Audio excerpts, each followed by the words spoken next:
Oh, right then. Hello, everybody. Welcome. A new week. Let's get a new potato camera. Oh, God, there's echo. I know you guys like my voice, but you probably don't want it twice over. There we go. We've turned off. Oh, Twitch updated its video player. The buttons look like the equivalent of Comic Sans now. Oh, that's interesting. And by interesting, I mean very weird. I'm getting to that age where any change just scares and annoys me, so I have to find something to complain about. But yeah, hey guys, let's change the picture. I don't know, let's go with the vampire. Since Halloween is fast approaching, question mark, in the middle of June, totally. That's worth saying. All right, so yeah, it should be pretty fun stream today. We're going to be continuing the Path of Fire playthrough, which last weekend, I can't even remember. What did we do? Wait. Let me actually think here. What did we do last weekend? Because it wasn't much of the Path of Fire playthrough, was it? I actually don't remember. Well, I know that we were trying to do the lag hanging to get to through Troll's Revenge on the most recent, but beyond that, I have no idea. Wow, why am I getting so many subs? What is this? Dude, this is crazy. That face when you Guild Wars 1 so hard that you almost forget WP's stream. Dude, Dargo, you playing a lot of Guild Wars 1? I'm thinking we might go to Guild Wars 1 in one of the streams this weekend, if not for a section today, because I want to check out Corner again, but I kind of want to do it as a main video for the channel as well at the same time, so I might just chill and do that instead of on a stream. But wow, look at that. Dead Zealot, 13 months. It's great to see you. Kabads, 11 months. It's great to see you. Benji Malenko, 5 months. Is great to see you. Did you always have Malenko on the end of your name, Benji? Or is that a different Benji? Or am I just blind? And Vlarabor for 2 months. Gotta love those 2 months. Those 2 months, people, they're the potential fans. They've hit that repeat prescription. They've not just given me Prime once for funsies. They're here. And that's badass, so thanks very much. You did always have Malenko in your name. Wow. What does that mean, by the way, Malenko? Is there meaning there? Or did you just do like an RPG generator and go from there, as so many people do? So yeah. Didn't you also do that Asura NPC, says Dargo? An Asura NPC? Oh, are you talking about last weekend? Things we might have done? I don't know. New Level says, hey WP, I hope you're doing good. I am doing quite good this weekend. I don't know.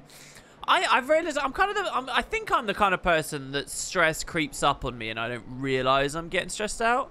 But to compare how I feel right now to how I have over the past fortnight or earlier, I don't know. Or earlier in the week, maybe I was a bit. I'm good. I'm good at the moment. I really am. I'm not too bad.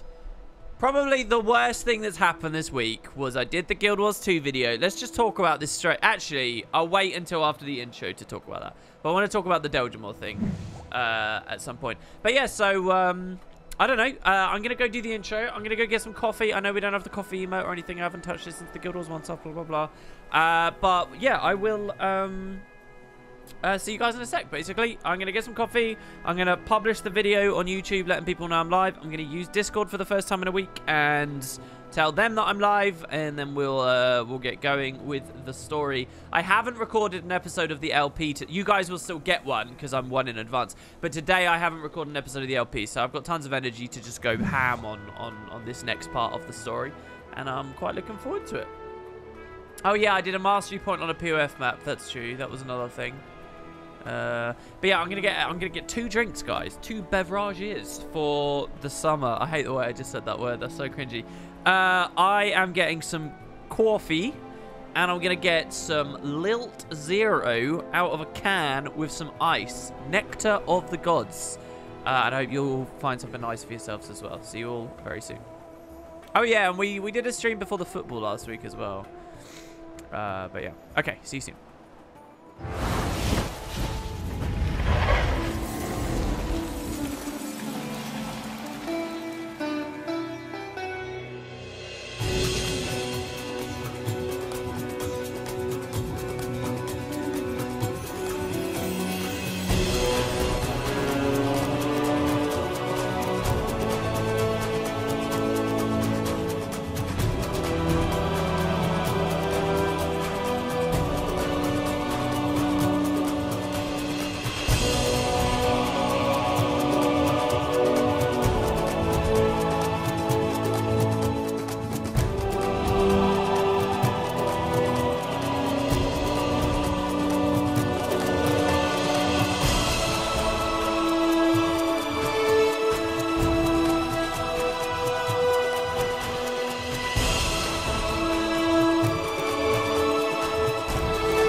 Oh, that's really weird. So I just tweeted on Discord that, hey, we were going live. And it warns you now. It warns you. It says, hey, you're about to send this message to hundreds of people. Are you positive you want to? So, yeah, that's kind of useful, I guess. It gives me a good indication of how much reach you get on Discord as well by telling people about this kind of stuff. Anyway, hello everybody. Welcome, welcome. Well, look, I just did a hello everybody like the classic days. Does the sound distorted to anyone else? Says New Levels. What, my mic? I hope not. Oh, sorry, I was just grabbing. I should have probably sipped some drink before I started. This is one of those rare streams where I have a ton of different things to talk about. All right, so what was I saying just before we left? Well, yeah, so I think my segue was the worst thing that happened during the week. It wasn't really terrible, but yeah, so the devs announced the next episode, episode 3. We're going back to Corner, so this is really, really exciting. If I go in game, I'll show you guys the domain. It's called the Domain of Corner. There's a lot of really cool speculation and things we can do about it. So here, if we go, why am I dead here? That's curious. So yeah, like, the map could be, I think we saw a lot of border Desolation stuff, so I'm guessing the map could be like this, something like this maybe, or shifted a little bit, but I do think we'll get some like ancestor tree stuff, so I don't know. But then that leaves like a map for Gandara down here, maybe a second Deso map down here. Well, no, a lot of that is already explorable, right? So maybe like that or something. And obviously with Kralkatorik's new resting spot, that also still leaves West Istan and Isna Isles. Isna Isles is kind of interesting to me because it's still chopped off on the bottom of the map, but they were quite easy updating post-release anyway, so maybe they can extend the boundaries a little bit more. And we still have space for where is it, for south of Evanhawk. So I'm thinking if there are 5 more episodes after the Domain of Corner, we get 5 more blocks. So what I'm thinking they might do, all right, this is the big prediction here. I reckon we'll get 1 corner block, either this is next patch or the one after. So that's episode 3, okay, and if there's like 9 episodes total, then we've got 1, 2, then the Deso one, 3, 4, 5. Oh, but then that leaves us, yeah, and then 6 if there's 9 episodes, and then lastly the connection map here, and that's pretty. I mean, that still misses the Scavenger's Causeway, which I've always felt should be a party to this expansion. Not to mention more, and the idea of going back to core tier areas and stuff too, I don't know. It still feels a bit, so that we might have like a giant corner map, like an enormous one, and this is just like they could treat Gandara the same way they did the first city. So anyway, there's a lot to speculate about with all of that, and I'm going to do a follow-up video hopefully before Tuesday where I talk more about that. But one of the things that has haunted me through this week is in the trailer video. There was an image of a new fractal called Deepstone. And I saw that. I saw how grey and stony it was. And I just immediately thought Kurzit Cathedral.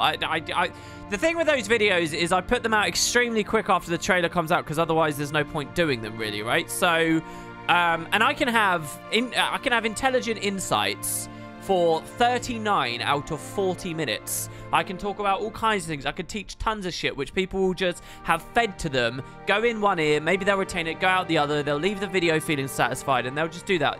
Trailer after trailer after trailer after trailer. But eventually, I will slip on something, right? So I thought that, but obviously, it's Deljamor assets. So, yeah, I mean, I suppose there could still be a chance as a Canthan thing. But it's a way higher chance that it's just a Deljamor keep or something. So here's the story of that video. I put that video up about 40 seconds after the video went up. Someone types a comment saying, hey, I think this could be Deljamor stuff instead, but I'll be interested to see. About 40 seconds after. And I read that, and the full weight of my mistake hits me. At that moment, about 40 seconds after the video goes up, the full weight of the mistake hits me. I understand that I may have rushed the video. I understand that it was totally crazy I'd missed that. I understand that I should think more deeply about Path of Fire areas. Everything about it has gone through my head now, and I've thought, all right, there you go, that's fine. However, for the next, how many hours has it been since then? I don't know, 70, 90 hours?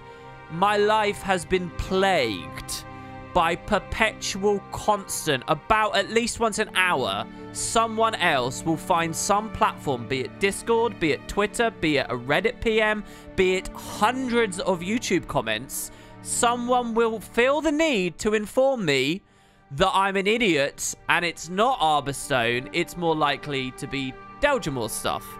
Over and over. And despite the fact that I have quite prominently hearted and responded to several of the YouTube comments that are already there perfectly on display, my life is just swarmed with people telling me that over and over and over and over again. And it's the most annoying thing ever. It's not new to me. I've been on this website for many years. You have to be able to understand that will happen, but it's so frustrating. I've told you guys this story before. One of my favorite things to ever see on Reddit. This has got nothing to do with Guild Wars 2 whatsoever. Oh, someone raised me. Thank you, noble soul. One of my favorite things to see on Reddit, just as a website, is where someone will go to, like, our pics or our videos or just something totally boring, but they'll leave a comment that has a slight inaccuracy on it, but gets upvoted loads. And you trigger this thing on the internet, this rampant know-it-allism that appears on the internet, where if someone feels like they have the slightest little bit more information, they have to tell you. They have to tell you. And in some ways, that's a very positive and wonderful thing about the internet.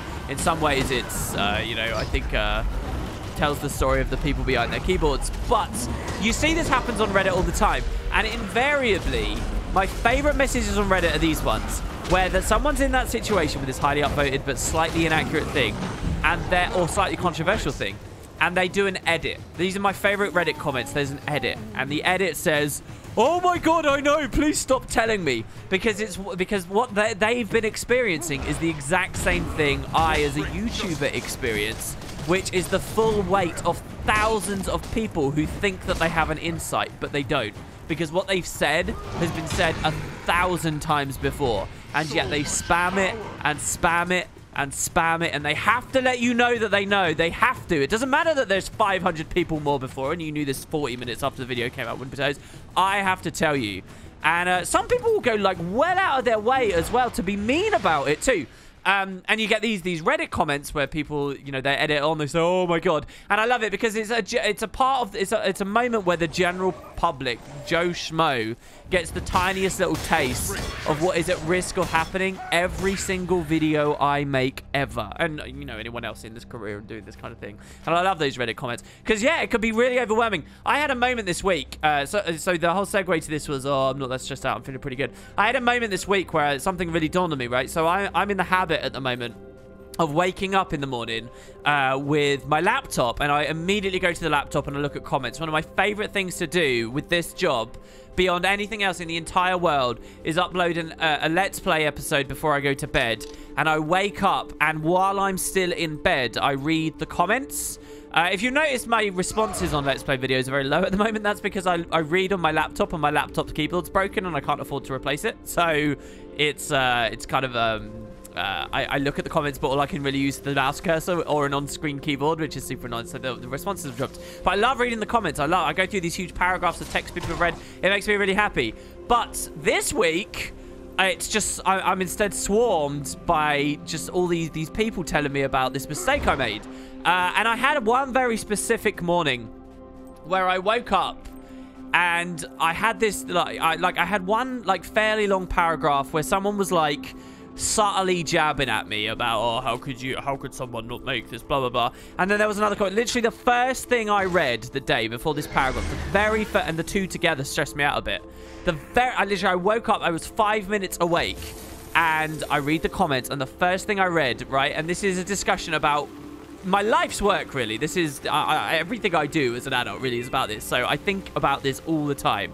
And it was someone just basically openly speculating in my comments, so in my face, they know I'll read it, openly saying, I think they said, Is Wooden Potatoes losing his touch or something like that? Wooden Potatoes must be losing his touch. And then there was this other thing, and I was like, oh man, that bummed me out. I came downstairs, I was like making my coffee for the start of the day, and I was like, oh, why am I low at the moment? Why has this been on? And it dawned on me, I was like, not many people have that with their jobs, where the first instant of their day is immediately thrown in their face somebody questioning their credibility and like wondering whether they're on the way out or whatever.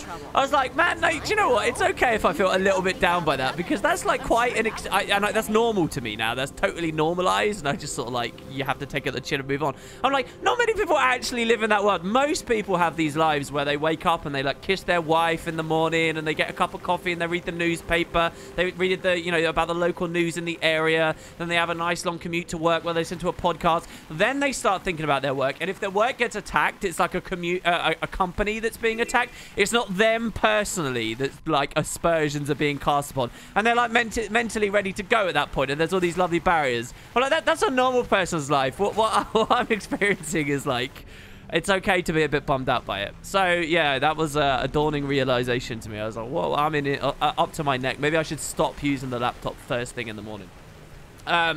But yeah, that's, you know, that was about as bad as it got this week. But I've had a great week. It's been really, really cool.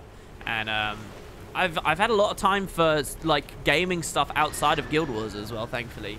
I don't think we ever actually talked about E3 on the streams, did we, at all? Though I did follow quite a lot of that. And obviously the Steam Summer Sale is going on at the moment too. So I got a few different things to talk about on that topic as well. But I've just waffled for however long and not even looked at chat. So let's see. How's everybody doing? And let me get a drink of water here. We will be doing the big Path of Fire playthrough. We will be going through with the lore and the story and the good stuff. Pretty shortly, I think, as well. Unless we go to corner first, and that's what people want.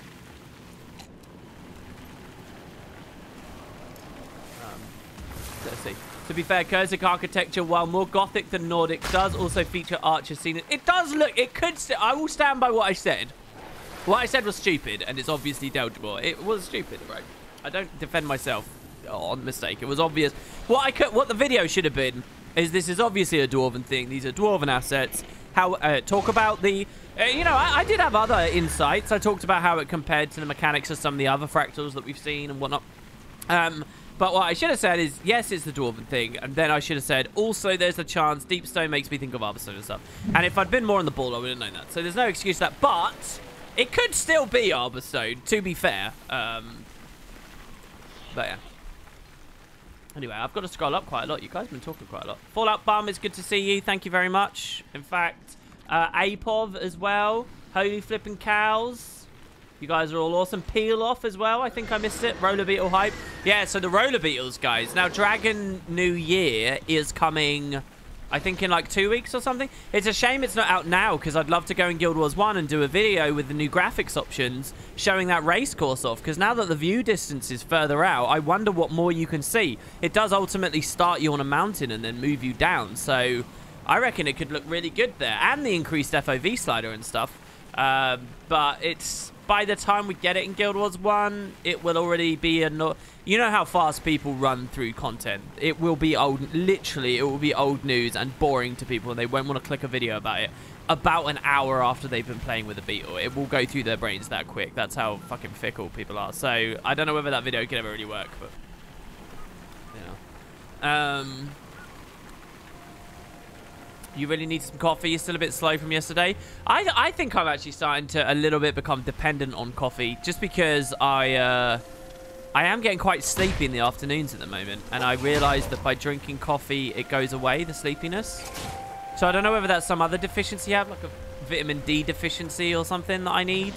But it does worry me a little bit. Maybe I should go cold turkey for a week or something, because I don't like the thought that I'm dependent on it. I mostly just drink it because it's nice, it's warm, it's, you know, not particularly unhealthy. I think of all vices to have, coffee's not a bad one, right? It's not that I'm obsessed with it or really understand it or know it well enough, but yeah. Nice job on the Dragon Roar in the LP. Boom. Yeah, somebody appreciates that quality. I didn't have a single comment about that on the video. I'm well glad you said that. Yeah, it worked really well, didn't it? I had to be so careful with the effect sliders and stuff. I'll tell you another moment in the core story that's really good with the effect sliders turned up. This mastery point isn't grabbed either, it says. What? But we were there in the streams last weekend, weren't we? Another one that's really good is the Iron Forgeman fight. So I was just before this stream, those who were really early will know about this. I was soloing Sorrow's Embrace, obviously, because we're going to be playing it on the series. I won't spoil what character or when or how or whatever, but obviously I'm going to be soloing that dungeon. So I was practicing it. It's gone fine. I immediately settled into a really comfortable build for it. So there's only 2 kind of tricky moments. And Kudu's one of them, which I think is really cool. But the Iron Forgeman, if you turn your sound effects up on him, he's got so many really delicate, awesome, layered sound effects on him that 99% of players won't ever hear because the devs don't have their shit together on the volume sliders. So hopefully I can remember to do that there too. And there's the cutscene explaining what happened to Destiny's Edge. Also really good with the effects slider up.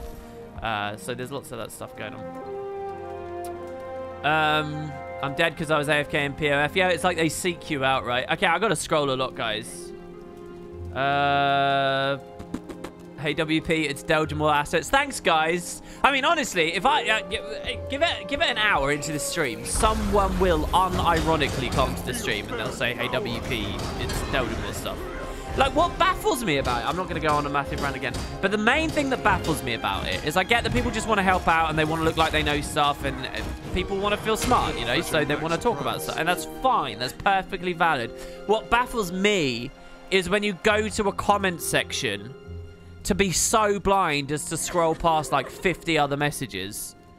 I guess it's just because people don't give a fuck about what... Here's the truth. This is the truth behind humanity. People don't care what other people have to say. They only care about what they have to say. That's why the same repeat comment will come up again and again and again. Because they don't want to verify, because that's boring to them. It's not a discussion to them.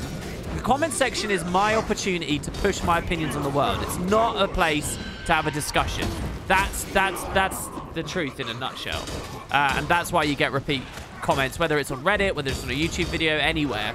It's because, or even on forums. Forums are at least layered such that people are a little bit more incentivized and forced to push their way through. So hold on, this is a different mastery point, isn't it? Because this one here says it's really high up. Curious. Or is it the same marker? Why are you disturbing us? These poor spirits wander in misery. I'm not here to fight. Can I ask you something? Who are these people? These are the ghosts of Ascension Seekers who died during their trials. Why are they so hostile? So we aren't easily destroyed. Well, you're welcome to try. Is this actually the mastery? Let's see.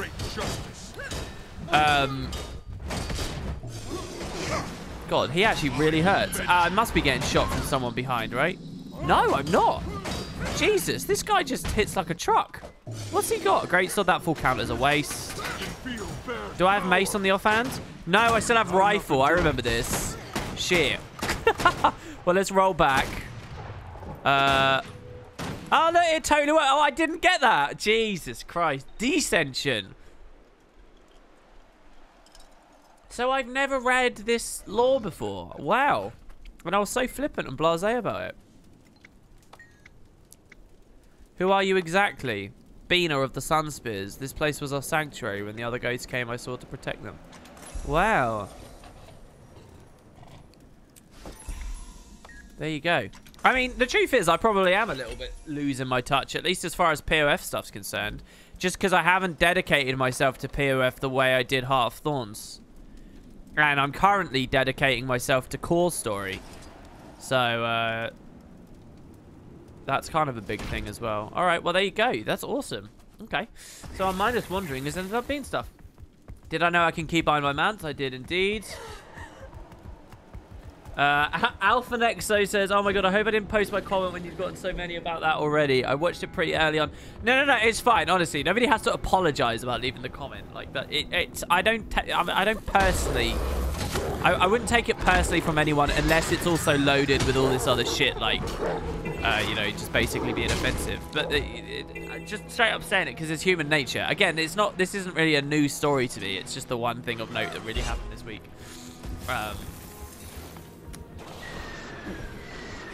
Would be nice at such moments if you could filter out messages with a certain word, in this case, Delgemore. Yeah, that would be kind of cool, I guess, from on my own end. Yeah. There might even be a way, honestly. There might be a way. There are various YouTubing tools that you can pay for that do weird stuff like that. Like, they'll give you canned responses and stuff, but I don't think any of that's really worth the money. You could do all kinds of magic things with Grease Monkey scripts and stuff, though, right? So, I should get a crate. Oh, God. It's hard to read chat while you're in a dangerous area. I'm coming over to this hero point. Come on, man. This is helping me get my Cogs of War Elite spec, guys, so it's super important that I do this. One day I wish I could sit down and have an in-depth conversation as a fellow lore junkie. Well, you can have a reasonable one here if you spam the message enough that I'll finally see it. And I'm not super distracted talking about the other things, and it feels completely off topic. God, that's difficult to type out. How do people do those kind? Well, because it's different people, that's all it is. I mean, I feel the urge as well. What's a good example of me being in that situation? I don't know. But I feel the urge as well, definitely. Even on really old videos, I'll be like, But the thing is, I sort of know that people would have said it already. So I sort of keep my mouth shut, usually. I don't know. It's a scary thing for me to come online and then whine about, because then it's sort of, you don't want people second-guessing typing comments, right? Like... That's the thing. I should be grateful for every single one I get, and I am, to most extents. All right. I guess I triggered a lot of stuff in chat about that topic, so even though I've sort of moved on a bit, I'm now coming back to it constantly. See you soon, Tel Moji. Dargo says I have more updates. Dargo, I haven't really looked at Discord this week, so you have to bear with me. But yes, I will get there, and I will check those messages. I guess with every creative job, it's tough when people criticize you because it doesn't only tell you your work is bad, but also you yourself are, since creatives tend to put their soul and their feelings in it. Yeah, I don't think it's just creative work. I think it's anyone that's going it solo, really. And there's no, like, diffusion of stuff. I don't think what I do is particularly creative all the time or honorable or anything like that. I don't think what I do is very noteworthy at all. But because I do it alone, it's much harder to unpack that kind of stuff. Like, I can sit here and whine about Guild Wars 2. And any potential dev that heard me whining about it might be a bit annoyed, particularly if they made that content. But it would never, like, break them. You know, people try YouTube and get broken by that shit. They really do. You see it all the time. Most YouTubers, at some point over their years, will go, "Oh, I've got burnout, guys. I need to stop, please. Oh, I just don't..." You know, and, you know, these things happen. I think the point is, if you're going alone, that diffusion doesn't exist. So you you take the full brunt because you know you have the full responsibility. It's not... "Oh, well, we had several meetings and we came to a collaborative decision to strip the personal story of all actual gameplay value. So don't worry about it." It's, "Fuck, I decided to do that. You know, I made this mistake. I should have known better." So I think that's where it really comes from. And it's just that a lot of truly great creative endeavors tend to be auteur, don't they? They tend to be very much one man, one vision, one woman, one vision. And very tightly controlled, because the more you design things by committee, the more soft they become, the less remarkable, the more they try to appeal to masses and consider too many opinions, and they lose what makes them sharp and exciting and interesting and profound.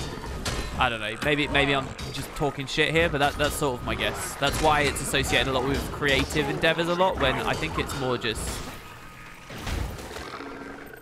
number of people working, kind of. Do I like decaf? I've never tried decaf coffee. I have to be honest, I've never tried decaf coffee. Again, I'm not like some connoisseur. I don't really know. You just started Guild Wars 1 for the first time? Holds up pretty well? I mean, I'm sure with the graphics updates, it feels a lot better now. I really am sure about that, especially with, like, the FOV slider and stuff. What? So, someone fill me in. I can't even remember if we had this conversation last week. What happened at E3 for ArenaNet? Give me some comments, guys. What happened at E3 for ArenaNet? Was Guild Wars 1 on tablet announced with exclusive new Warring Criter content? What happened? Was it nothing? Was it just a little booth saying, "Hey, remember our game exists. We have some money to blow on flying some people out, so here they are"? What was it that was going on? Coffee's alright. Wait, what's this? Ailes said something and then got a big response. So where was Ailes' original message? It must have been ages ago because I can't see it. You love the LPs? You are behind, but you'll catch up, no worries. Thanks, man. I mean, I'm really enjoying it as well at the moment. I really am. I think if you guys haven't seen the LPs for a while, you should definitely check out the more recent episodes, because the amount that's in them now with the short stories and the book excerpts and it's pretty good. I'm really, really, really proud of what I'm doing there, because in a lot of ways I can directly compare it to the Guild Wars 1 project and be like, yeah, it's better. In the Guild Wars 1 project, I had those short stories, but they were in the descriptions of the videos. And now I'm like full-blown like voice acting them and reading them out and putting art in the background and scrolling the text on the screen for people and stuff. And, you know, like they're properly integrated now. That's before all the ambient dialogue and things. Oh, by the way, Cossage, you were trying to get a ton of dialogue that's not on Wiki, right? Go to Decider Atum. There is a ton of dialogue at Decider Atum that is not on Wiki at the moment. Loads of it. Loads about Skrit, and the traders talk about all kinds of Hylic lines that currently aren't recorded. There is an enormous amount. I don't know how much it keeps going and going and going, but I stood there idle for about 30 minutes and maybe heard at least 2 or 3 different exchanges that weren't on Wiki. And if that area is like that, we might find that all those areas are like that in each of the starting places. Maybe, well, Claypool's pretty well done. The Wiki guys have done Claypool very, very well, because that dialogue triggers extremely rarely and sparsely, but it's still on there. But yeah, Decider Atum.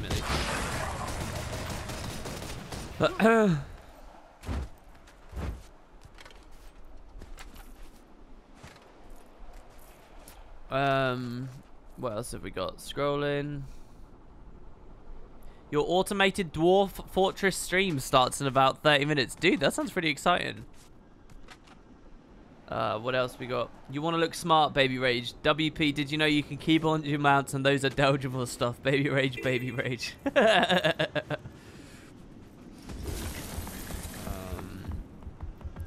Oh, is that a copy pasta that people are trying to get going? Yeah, you might not realize this, but you're on my stream right now. And, we're all ultimate intellectuals that don't do copy pasta.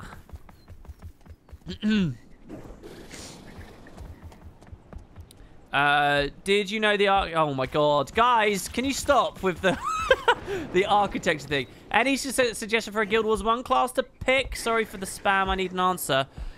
I think that the melee specs are best in Guild Wars 1, just because they're a lot. You get more movement going on with them. Warrior genuinely might be one of the best classes from like a PvE standpoint. I think there's a lot of fun different ways you can build Warrior. A lot of different like playing a Warrior Monk is fairly distinct to playing a Warrior Ellie with the Conjure combos. You get weapon swapping stuff you can play around with. You've got the baked-in hammer warrior kits themselves, like hammer skills, and then maybe you can swap to this, you can swap to this. You get the save yourself spam. The most efficient one at the end is definitely Assassin, I think. For like general all-round, I want to go for Guam and stuff, but you shouldn't think in those terms. It's the same as recommending someone has to play something in Guild Wars 2 just because of the current raiding meta or whatever. Not that metas are likely to shift in Guild Wars 1 anymore, but you get what I mean. Like I generally think Warrior might be the most fun. You can go the Ranger secondary and actually have some worthwhile stuff there. I don't know. I think that's a good one. You could also aim for one of the ones that got late game revamps, like Dervish. Now that it's got flash enchantments, might be really fun. I'm just not too experienced with it because it was so late in the day. Ellie had its big exhaustion overhaul, which could mean there's more quality of life and good stuff. I don't know how talented the devs really were in those last few days, so how good those revamps really were, but that would at least feel fresh and be some of the most new Guild Wars 1 tech you get to play around with. But yeah, I think the movement inherent to, because most other classes you're going to stand at what is the Guild Wars 1 equivalent of 900 range, and you're just going to press skills in an order, and it's not going to feel as dynamic, the combat, anywhere near it. Listen, if it does end up Arborstone, I mean, it's totally not, but if it does, it's going to be rampant speculation that I have insider info and that, you know, I'm leaking and all this kind of bullshit, which is also kind of insane. Like, yeah, I'm going to throw my entire career away for a random-ass video on a single Living World release. Yeah, that makes perfect sense. On a shaky speculation. But that would happen as well. It's all pretty dismissible. If we're supposed to be Orien's champion, does that mean we could one day canonically become Dragon champion like the Shatterer, complete with... Oh, by the way, Valen, I see you're in chat. I haven't clicked them yet, but I saw you did some Necro videos. I'm glad to see that, and quite a few of them as well. Haven't you done like 3 videos in the current week? I'm glad to see that there's that actual PvP YouTube content sector being filled at the moment. I'm kind of curious what you say about it. They made it clear way before E3 there'd be no... No, I thought they made it clear before E3 there'd be no big announcements or anything, but they did have a booth. There was nothing public. What use is E3 to a company if they don't do anything public? I'm not throwing shade or something there. I genuinely don't know. What use is E3? Is it just media collaborations, industry collaborations, stuff like that? They had nice business meetings, that's all. Interesting. They were all playing as nomads.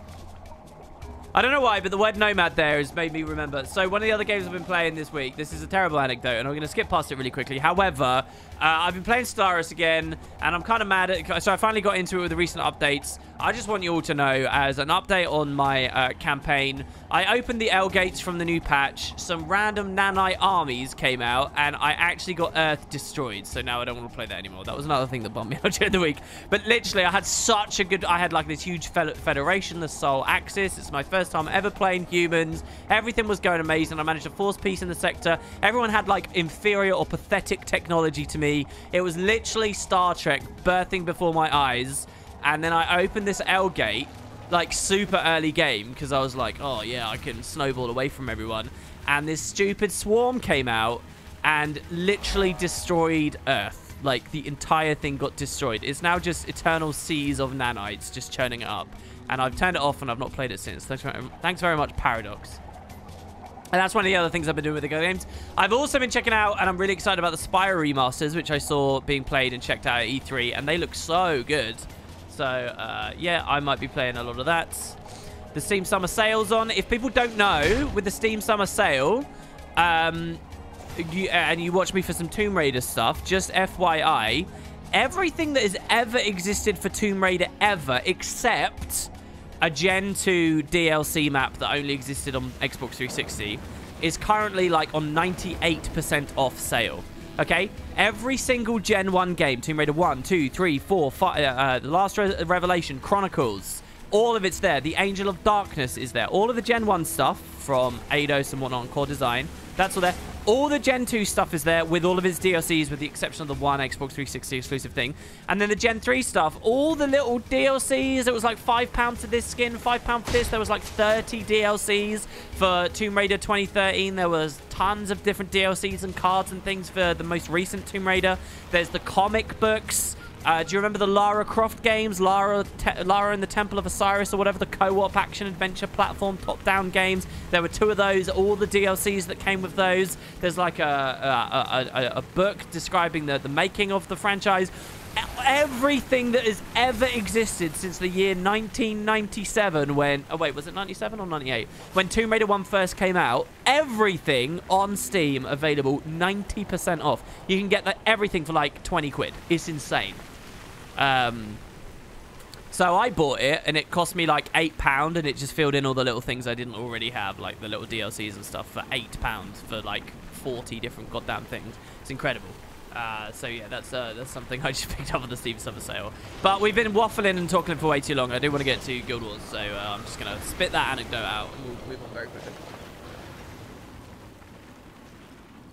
Alright, I'm still scrolling through chat. If I've missed one of your messages, please just spam it, because I'll read it again later.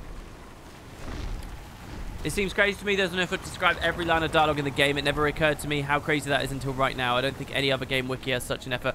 I mean, you guys know I'm doing the Lion's Arch project thing. It's... Even just 40 minutes of Lion's Arch dialogue is so hard to compile and go through. It's so hard. So no one on Wiki should be ashamed for having missed stuff after 5 years. Because it's... I mean, literally one of the greatest strengths of Guild Wars 2 is that ambient dialogue. And what is so criminal about it is most people don't realize or interface with it enough because it's on such rare timers and stuff. And you can't say, oh, it wouldn't have the magic if the timers were more frequent. I don't think that's true. I think the quantity is what's beautiful about it. And nobody knows the quantity. It's not the scarcity, it's the quantity that's the value. All right, scrolling. WP, I haven't mentioned this, but I really want to thank you for the LP. Thanks very much, man. You haven't watched the current videos because you're waiting to accumulate a lot to binge them, but I think they're great. Thanks, man. They are very long videos, so you might be surprised. Just getting through 5 of them can cost you a day, so you don't have to pile many of them up. I should try Charles' Secret in the Whispers instance I did in the LP. Yes, I was thinking that as I did that, Dargo. I was thinking that. In fact, if I quickly swap characters here, this engineer is on the Lion's Arch meeting. I also have my Mesmer on Claw Island, the initial Claw Island. So I'm wondering whether I should skip this story forward to try the Whispers thing. That might work really, really well. But I'm not sure how smart that is. E3 is originally just for investors. Stuff for the public only got added in recent years. E3 was VIP for businesses prior to the most recent years of streaming, etc. Hey, Inks, it's good to see you. They don't have a booth, but 2 small offices for business-to-business meetings. Sadly, that was all nothing public. Interesting. I wonder what the businesses were that would collaborate with them. I wonder whether it's to do with Guild Wars, a different IP. Oh, I'm so curious about some of the stuff they're doing. Diokana says the L gate's deadly quite often. It made it seem like I was going to get this ridiculous advantage on all the... Like, there was a swarm of fanatic purifiers on the other side of the galaxy, and they had an L gate too, so I was like, oh, I can explore the cluster first. I was so pumped, and then I can't bring myself to going back in. They got like a 27k value fleet, and I've got like 5k. So, that's a lie. I've got like one 5k and one 9k, but it's... and no good bastions nearby to defend it. The recent Guild Wars 2 Dev Let's Play episode gave some interesting lore answers for the Sandswept Isles. I really wonder what the original plot with the huge Inquest territory experiments would have been and how Botaka would have worked as a villain. Is there Let's Play going well? Listen, one of the best things you can watch if you have any interest in the games industry whatsoever is the developer Let's Play of Ratchet and Clank. There's a dev Let's Play of Ratchet and Clank 1 and 2. And they're amazing. They're so good. It's just 2 of the devs, ex-Insomniac employees, who just went to Insomniac Games and said, yo, can we do this? And Insomniac was like, yeah, that's cool. And they sit down and they play the game together, and it's fucking awesome. And the ArenaNet's doing a little bit of it, but only on streams. They need to learn what makes an LP great and do it on YouTube and just tweak the format slightly and sit down and play the entire game. Honestly, it would be so good. And get some of the ex-devs as well. Those were ex-Insomniac employees. Get some of the old Guild Wars 1 ex-devs to sit down and do a Guild Wars 1 LP. Give them... It would be so good. My God, that would be like... Oh. But I didn't enjoy the Nightfall stream I watched very much. They did one where they were in Vabby and whatever and trying to play with other people, but... I mean, they were new to it, and, you know, they had the added pressure of it being live, and I don't know. God.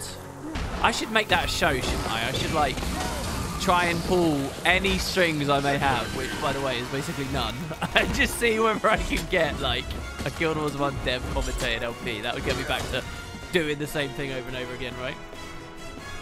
I've always wondered this, WP, would you prefer the next X-Pack to be somewhere we've been in Guild Wars 2 like Cantha or somewhere entirely new like the Charm Homelands? I'm extremely split on it. It's a great question. I've talked about it many times. I don't know, man. I really don't. I'm very, very split on it because I do want Cantha and I am excited about it. But at the same time, I think that the Norn are in desperate need of love. I really, really, really want one of their writers to sit back, play the dick out of Eye of the North and figure out what's gone wrong with the Norn and write a love letter to them by way of an expansion. I care so much more about that than any Sylvari BS or that, you know, that they might have in the background that hasn't come forward. I really, really desperately want the Norn to get their due, and the Char too, to an extent. But the more I learn about the ambient dialogue in Guild Wars 2, the more I'm like, yeah, they actually did the Char okay, sort of. It's just none of the main plot Char were any good. But at least the ones that are around the world are alright. So I think that stuff's really important too. If you told me it was going to be a Char Homeland expansion with no new race, or a Canthan one with Tengu though, I'd pick Cantha 100,000 times before anything else. There's no question on that. I was going to full counter the second packet, but I missed it. And then he knocked me back, so I couldn't full counter the third. This one we can get, though. That's good. And that stops a pretty big blowout. I don't have mace, so we have to dodge. Oh, I think you will. Oh, we actually had time to full counter that taunt as well. I didn't even realize. We can get this one. We have to cancel cast. Oh, you prick. I should have gone for the bull's charge, because it is an evade now, and I always forget that. But if I did that, he'd be dead right now. We can kill him with a throw axe. No, we can't. He's tankier than I gave him credit for. I popped this because I'm a moron, and it's the only thing available. This one? Nope. I'm not quite sure what that other player did, but there it is. All right, we're going to move down to the Desolation now. I'm going to keep trying to catch up with chat. You missed the old Steam sales. It just isn't as exciting anymore. You know, I feel that too. This is the first Steam sale in probably about 3 years I've given any kind of a shit about. Which is really strange to me, but I'm like excited about it at the moment. I think it's just because of how cheap the Tomb Raider stuff was, and it was like, I don't know, it got me excited. I did buy something else as well. What was the other thing I bought? I own Plants vs. Zombies on my phone, which I played a long, long time ago, and I watched an old LP on it as well. And I picked that on Steam, and I think that was like £2 or something. But I'm thinking of maybe playing a little bit of that. I don't know. But something extraordinary's happened with my... well, yeah. So anyway, the Steam stuff is pretty cool. So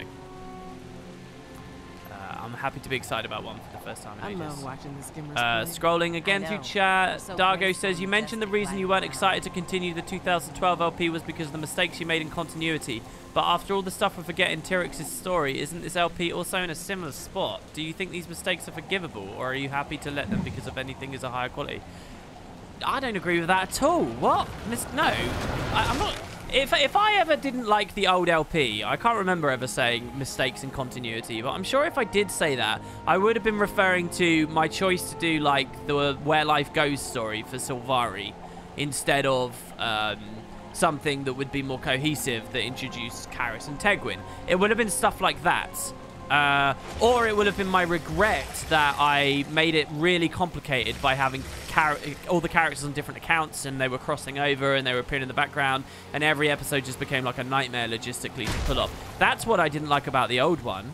And what I also didn't like about the old one was it was like 13 frames a second at 720p with all the old shitty camera stuff, no reshade, no none of that.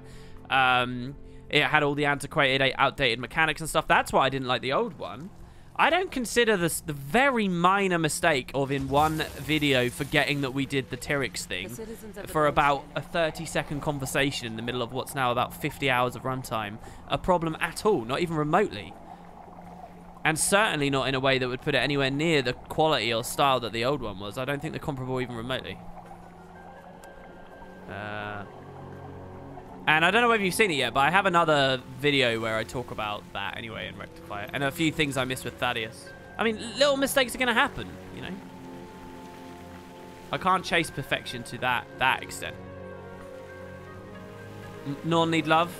No, it's not that Norn need love. Like, the thing is, like, ArenaNet probably thinks that they're giving the Norn love. If you just said, oh, the devs don't give the Norn enough love, then they'll probably think, oh, what are you talking about? We've got Brown there.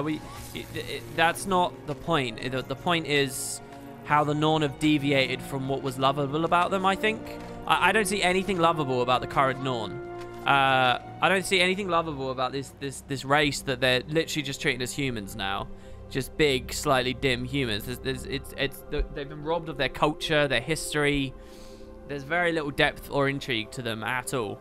And none of the characters they've introduced to the story whatsoever represent the qualities that are interesting to the Norn for me. I told this story last weekend. One of my favourite moments early on in Edge of Destiny is straight away you get to see like these drunk Norn and how they feel when they're drunk and they're feeling boisterous and manly and strong, and they're like, I'm gonna fucking write a legend for myself, and they're like, let's take out the dragon. You know, that's the cool stuff. That's Norn to me.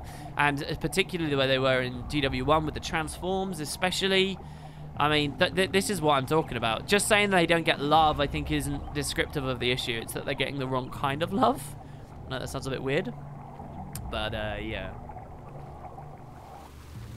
Have I thought of doing a world map overview series where each 8th episode is the history of a zone across all games and external lore? I'd watch that.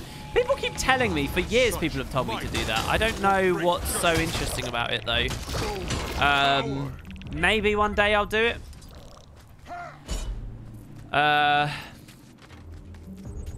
Particularly with Toolbox now being a thing, it's a lot more within my reach. You're talking about like Guild Wars 1 to Guild Wars 2 comparisons and stuff, right? I could pilot it. What I would do is pilot it and see how the views are. Because that's the kind of series I don't think I'd be very interested in, but maybe people would love, so maybe it'd be worth doing. But a lot of people really believe in that concept. You're not the only one to say it. Or you are, and you just have been very persistent over 5 years. But yeah. Steam sales are less exciting because we own almost all the games we want. Is that true? Probably for us as MMO players, we're more likely to not zerg around, probably. I don't know, maybe. Come on. What? That's the most BS full counter I've ever seen. I'm sure there's worse. Warrior mains will have experienced, but that's so annoying. I was in a field and everything. And the 2 packets of damage are right around. Right, our job still is to intercept Archon Iberu on the outskirts of the Bone Palace, so we are just going to be traveling there, but I want to go there via a different route in the Desolation this time, which is this one, just so that we can see some of the other places, the Imperial Sulfur Works and whatnot. And I'll stop to kill things every now and then. You'd love an expansion like that so bad. Oh god, I must be scrolled again. Look at this! Why are there red rings when they don't even tick? Unbelievable. Yeah, how do you like that Bull's Charge evade? You didn't very much, did you? Excuse me spamming, but did you make... Oh, yeah. Guild Wars 1 is also on sale on Steam. Yeah, that's also a thing. And there's a post on the Guild Wars 1 subreddit right now about connecting Guild Wars to Steam and the ways that can benefit you and stuff, I think. But yeah, so with this Steam Summer Sale, Guild Wars, the trilogy, is available there. You can pick yourself up a key or whatever. It's only through the Steam sales like that that you're ever likely to find Guild Wars going on sales like that, unless they do some kind of pricing restructure that they figure out. I mean, Bill did hint at something, I think, on the forums a while ago. So yeah, that is a thing. Thanks for reminding me. Fucking blocks. So you guys might want to look at that. Is there a discount code for Guild Wars 2? There is. It's actually on half price right now. Guild Wars 2 is on half price too. So any randoms that are watching me want to get people into the game, I got a link under my stream where you can click and go to it. And that even helps me out if you do click that. So that would be very cool. God, the extra speed is just so cool. I adore it, man. What did you think of Joko's performance in the trailer? He reminds me of Count Olaf. I recently seen the series of unfortunate events, like not a super serious villain, but a goofy one. What do you think of that take from Marinet? I get what you're saying. I think that that's actually just sort of a continuation of how we saw him in Guild Wars 1 as well, where he felt a bit goofy, and he was sort of easy to take less seriously, and obviously to the downfall of the people of Elona over the next 250 years. I think it's a nice return to form. I've been looking forward to seeing this side of Joko. And I've been missing that side of Joko. So, yeah, I'm glad for it, personally. I think ArenaNet have been one step ahead of the community on this one as well, because I've been calling for the goofiness for a while. But, you know, I think that they might have the right idea in that for the goofy to work and him also to be a real villain. Let me just back up for a second. They have a problem on their hands in the story they've gone for. Let me directly walk into that deliberately. There you go. The story they've gone for with the Elder Dragons makes it kind of difficult for us to have really good, genuine villains a lot of the time. Like, they didn't handle any of Zaitan's champions or liches and things well, or give them any kind of character development or time. They didn't do that for Mordremoth stuff. They haven't done that for the... So, you know, we have had some villains, but none of them have been that convincing. Then they did Balthazar, and he wasn't a very, like, interesting, like, villain either. He was very, very one-dimensional, and he was very like, and there might be more story to that, but at the end of the day we got kind of a comic book villain, let's be honest, with Balthazar. So that's the place they're at. And then we get Joko, who everyone enjoyed because he was kind of two-dimensional and he had those two things. But they've got it. What I'm saying is, through all these years, they've not been able to scare us with like a genuine, like, fuck this guy, like, it's personal. I want this dick dead. Like, you don't feel that about Blightgast after he kills Tybalt or whatever, because it's a dragon, you know? Various other reasons. So, like, I think that the devs realize they've really got to get people on board with not liking Joko. Don't like Joko. But then people want him to be goofy, and people like me go online and say, oh, I want him to be goofy because he was goofy in Guild Wars 1. Goofy's probably a weird term, but we all get what we mean, right?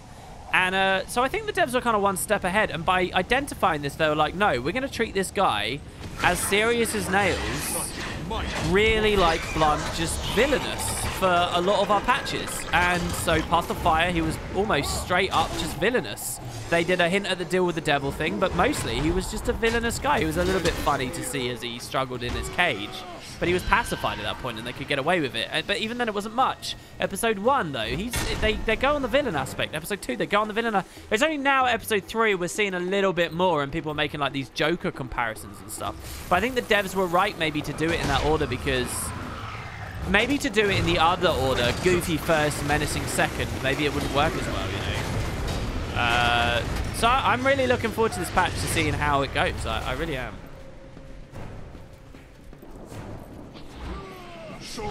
WP, can you show your depth of field settings on Guild Wars Hook? I almost copied your setup. I can't quite get the DOF right. Okay, I'll show you my magic doff. I can't keep doing this on all the streams, though. This is like... Here's my DOF, all right? Screenshot this part of the stream if you want it. I'll say, I haven't particularly fucked with it for ages and ages and ages. DOF didn't take very long for me. Oh, no, maybe I'm lying. Maybe DOF did take a while. But there you go. That's my DOF. Bear in mind, it looks better on some maps than others. Really, you want custom DOF per map setup. It depends how dedicated you are to making your game look good. But the latest versions of the Guild Wars 2 Hook do allow you to do that. You'll have a different setup per map. You'd love to see Dougal, Dawn, Karis. Yeah, I agree. Who was Jarvi Jorosadir? I don't recognize that character. But, right now, this is pretty bad because I'm walking towards the mouth of Torment. And even on an OP-ass warrior, it's probably a bad idea to walk into so much cleave. So we're going to take out this veteran Forge Vanguard. And then these embattlements, and we're going to probably get away. I'm actually so surprised we've survived this far. Look at that. Look how much shit we just cleared down and survived. Absurd. I mean, I kind of want to go to the Ruptured Heart because of that, but the idea is you're meant to do the meta. So let's go back up to the Darklands, and we'll start our adventure from here, probably.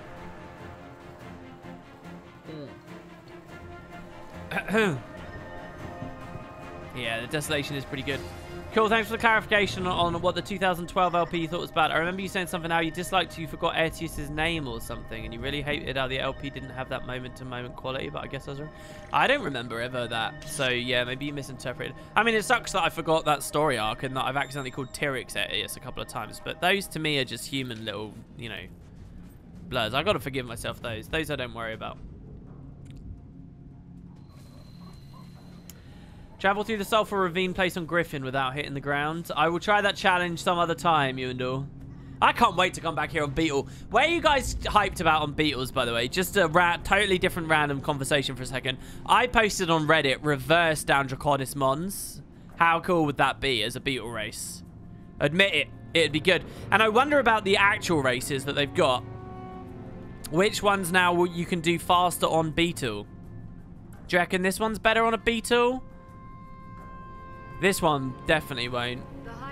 Or I don't know, maybe. I mean, I think it's quite exciting. And what about the other kind of adventure? The delivery runs, the supply runs. I wonder how fast the Beetles really are. You know, I think they might be doing something with Corner that's really smart. Oh, I shouldn't talk about this because I want this to be in a video.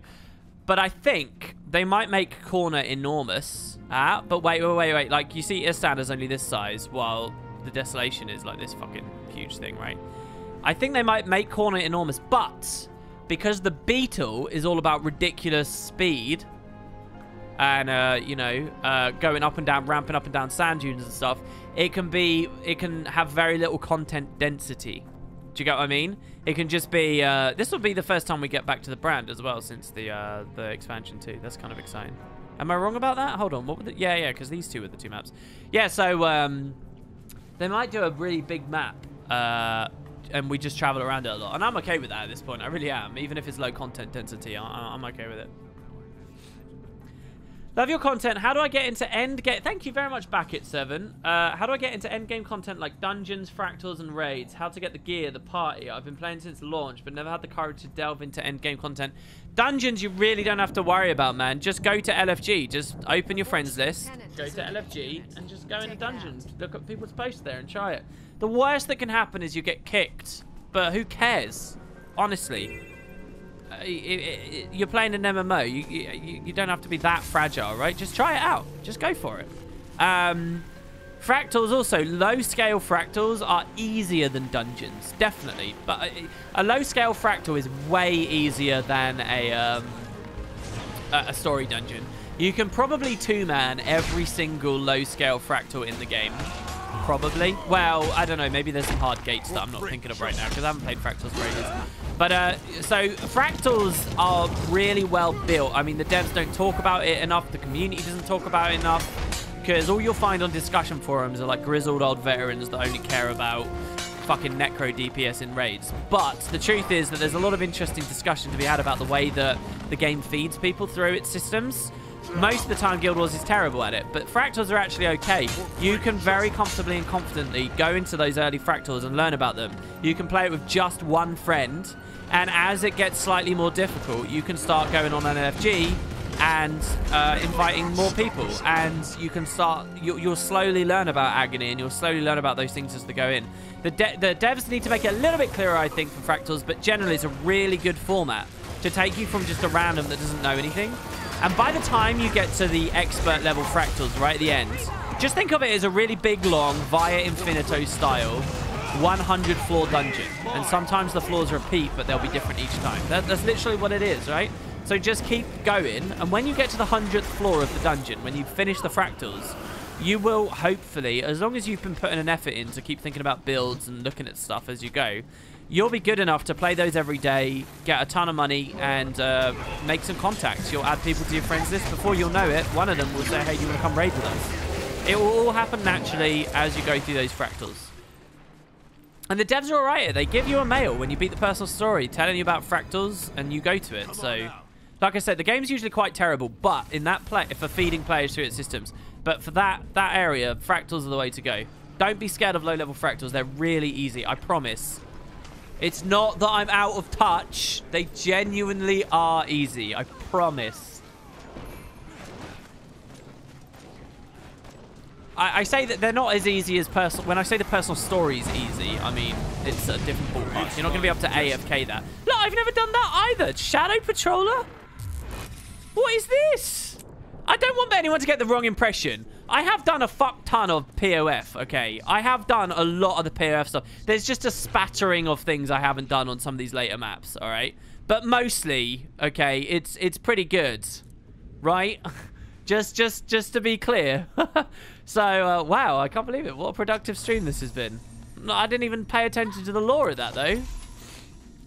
All right, we're going to do this heart because I feel like the only way to stretch this story in the Desolation out is to do the hearts as we go. So let's speak to the heart guy, finish this one, then we'll go to the next. We'll go to the jackal area, which is optional to the story, but I want to do that as well. Do we want to do jackals before or after the next instance? What do you think, guys? Oh my god, chat is moving too fast. Oh, I can't keep up anymore. These streams I always really like. I love a fast chat, but then I also kind of feel really bad about a fast chat. I'll try and skip questions that I answer a million times, and hopefully people can just answer for me in the comments. What do I think about Gandhar as the new raid? That'd be really exciting. Once we get control from the aftermath of the Awakened, I'd be game for that. Branded, Elona will need a hero to unite You like them. Cordicus as a villain? He's an okay Elona villain. Yeah, certainly. Needs you to be that hero, Kazan. Thanks so much for the DOF. I agree with you about Joko. I think that the character's goofy side can be incredibly sinister and scary too. I think Joko legit has potential to be fucking crazy. Yeah. And that's what I think they got to go with. But that's a tightrope to walk. It's difficult, especially in a video game. Remember the motto of the Sun Spears. You never fight alone. I find it curious that one of the most recent dev comments we have, if I'm running, they said they were most excited about Bram's arc this season. You would have hoped that someone there is a champion for Joko and the way he's been dealt with, because I think how they handled Joko is the much more precarious thing to keep an eye on than how they handled Bram this season. Not to put Bram will be very hard to write going forward as well, very hard, because the community is so against it in so many ways. And not in a celebration of being against either. What new stat combo would I like to see? 2 stat level 80 gear that is just concentration and healing power. Hell yeah, baby, let's do it. No, I actually think that would be a bit shit for build diversity. I don't know, I'd have to think quite carefully about that.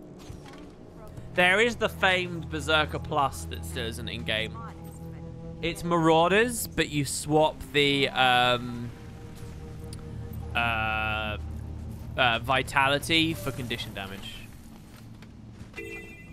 It might be in PvP. Is it called Destroyers in PvP? Which one's Destroyers in PvP? But that's like max glass as long as you can min-max the precision from other avenues.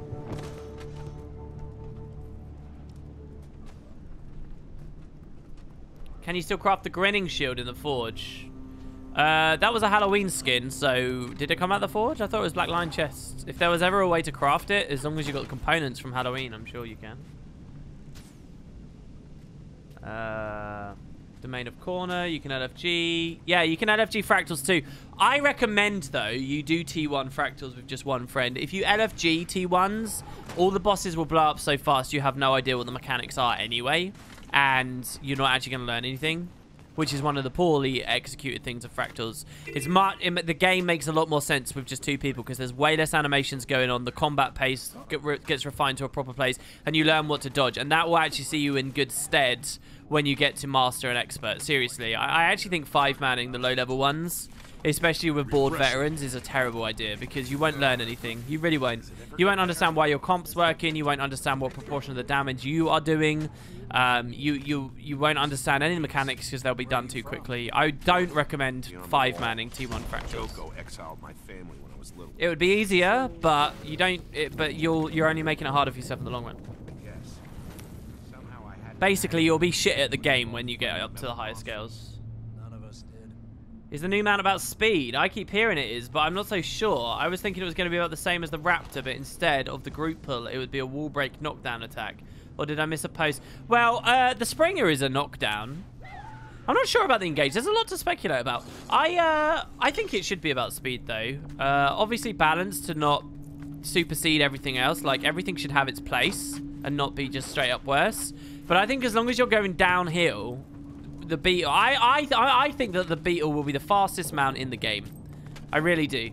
I reckon it will hit Griffin boost speeds.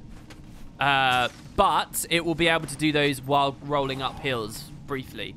As long as you, like, boost your way up or something. I don't know.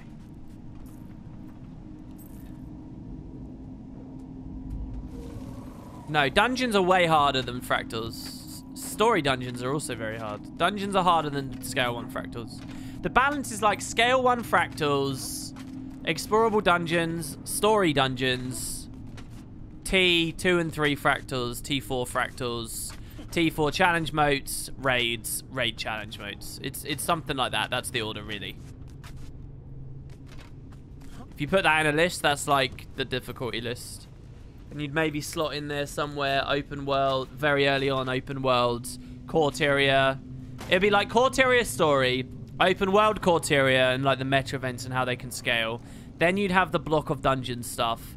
Then, no. Then you'd probably have Heart of Thorns story, Heart of Thorns open world, Path of Fire story, Path of Fire open world. Then you'd have the Fractals T1, then dungeons, and then up. It would be something like that. That's the difficulty with scale of the game, which is all right. I mean, difficulty is an unwieldy, intangible thing, though. What is this? Oh, we get supplies. Deliver medical supplies. It's like a difficult thing and an intangible thing to talk about when you get to group content. because the game is so broken in its like tutorialization and leveling and builds variety and stuff that things are so out of whack when you, for one player's experience versus another, when you start mashing them together, there's like no baseline to be like, this is what a general party is. There's no baseline at all. It's just, it's extraordinary. So it's a very hard thing to judge. I don't know. He doesn't want the supplies, but I do want to talk to him. So, he says, welcome to our camp, Commander. Don't look so surprised. I know who you are. It's our business to know everything that goes on around here. You couldn't have come at a better time. Do you need help with anything? Absolutely. You can repair sentry turrets or collect data from our surveillance devices. Agents in the field may need medical attention. And, of course, deal with any Forged and Awakened you can find. What's the situation here? Terrible. It's a rat's nest of Forged down here. We're in a constant tug of war. Too close to the portals. Wait, we're in a constant tug of war to close portals, letting them in from the realm of torment. Though many leave the area once they get through. Where do they go? Well, lately they've been heading east through the Scorched March. I assume they're targeting the Bone Palace. If they control that, there's not much more to stop them from reaching Vabi. The Bone Palace? They're coming after Joko's Awakened? Palawa Joko didn't take too kindly to a whole army appearing on his doorstep. When the Forge started to show up, he mobilized pretty quickly. These days, it looks like his side is losing. Wait, hold on though. Just hit 3 weeks. He helped make the Forge North, beyond the wall. and got imprisoned. Joko exiled my family when I was little. So Isn't this like a complete inconsistency? Hold on, I thought the story was this. Let me just Somehow back I up. hadn't imagined that revenge would involve fighting metal Joko monsters. is approached by Balthazar. Oh no, I guess maybe Balthazar started just coming out immediately with the Forge. Joko gets annoyed. Then they like meet. No, but no, because the Forge didn't exist until Joko offered his help. Joko and Balthazar went to Kesho to experiment on Exalted. That's where the red Exalted came from. After those experimentations, they were still collaborating. They found out how to make Forged. They went to the Domain of the Lost for more souls. Joko got imprisoned there. Balthazar had a Forged army. So how does this ever happen? Someone explain to me. Someone better at lore than me, explain. How does this work in the timeline? Palawa Joko didn't take too kindly to a whole... I know that now they're in conflict. Is this the Order of Shadows presuming to know when they don't? In which case, that's still messy fucking writing, because these guys are supposed to be knowledgeable and knowing, and this is like a weird way of like underhanding them when it doesn't serve any greater arc right now. WP, are you excited for Pride March happening later today? I don't even know what that is, so no. Did you see episode 3 leaked images? Nope, I didn't know they even existed. And why would I care? It comes out in a couple of days. I love POF, but the biggest disappointment was the Desolation. Should have been a meta-oriented map. What are your thoughts? I mean, yeah, metas was the big downfall of... Not just metas, but the entire way they handled item rewards and collection rewards and all of that stuff, I think, was botched with POF and repeatable content. I agree. Will I be doing the monthly AT? No, I haven't thought about PvP. I'm not in the headspace for PvP, I'm afraid. The Wooden Potatoes monthly might never happen. I don't know. It's been a long time since I've looked at that stuff on OBS. I'm just so swamped with other things that I want to focus on, I'm afraid. The program is called Guild Wars 2 Hook. I'm still scrolling through chat. Do I have a video showcasing how my game looks so nice? Yeah, type in Guild Wars 2 Hook Wooden Potatoes. Arar is harder than T4 Fractals. With modern day power creep, I don't know. Launch Arar certainly was, but there's also like a thing about player knowledge that confused things there as well. But Arar Explorable is obviously the king of the dungeons.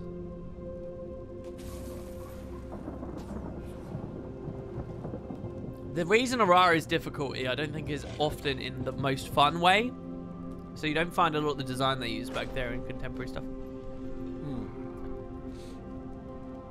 No, Joko wasn't imprisoned in Kesho. Joko was imprisoned later in the Domain of the Lost. But the point is, Joko was double-crossed within the Domain of the Lost.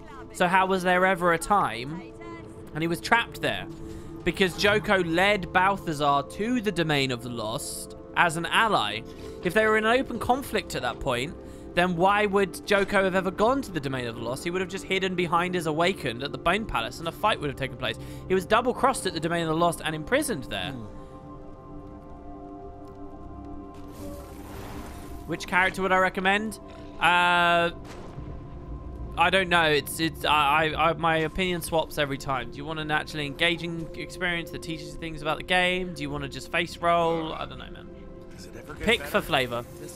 Whatever you think sounds cool will be cool.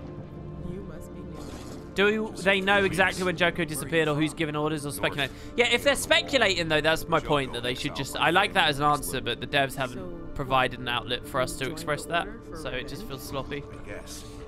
Somehow I hadn't imagined that revenge would involve fighting metal The monsters. Desolation is after we became Joko's army, dude. What? What are you talking about?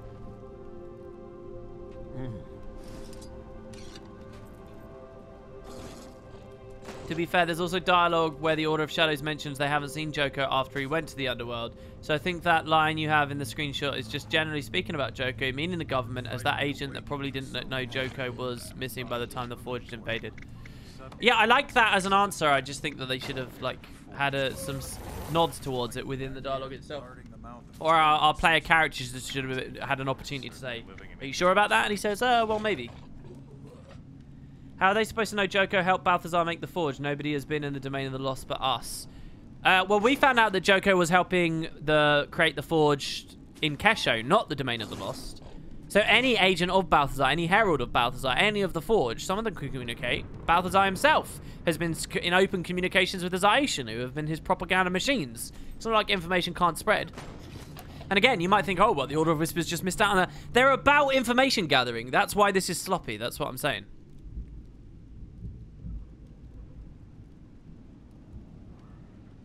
What weapon do you think NGs will get in the next E-Spec? My speculation on that, Shadow is Clutch, would be no better than yours. Literally, you could say any weapon, even the underwater ones, and I would say they're all fair game. Could they have made several trips to the domain? Maybe, but still the point is, that doesn't solve the double cross issue. This is what the Shadows know of. Oh, yeah, intelligence report as well. We get the book for this map, which we can check out. That's going to be really cool. There have been no recent sightings of King Joko on the continent since his unexplained crossing into the underworld. Desolation in the story is set after we kill... I am well aware of that. Well, how does that affect anything?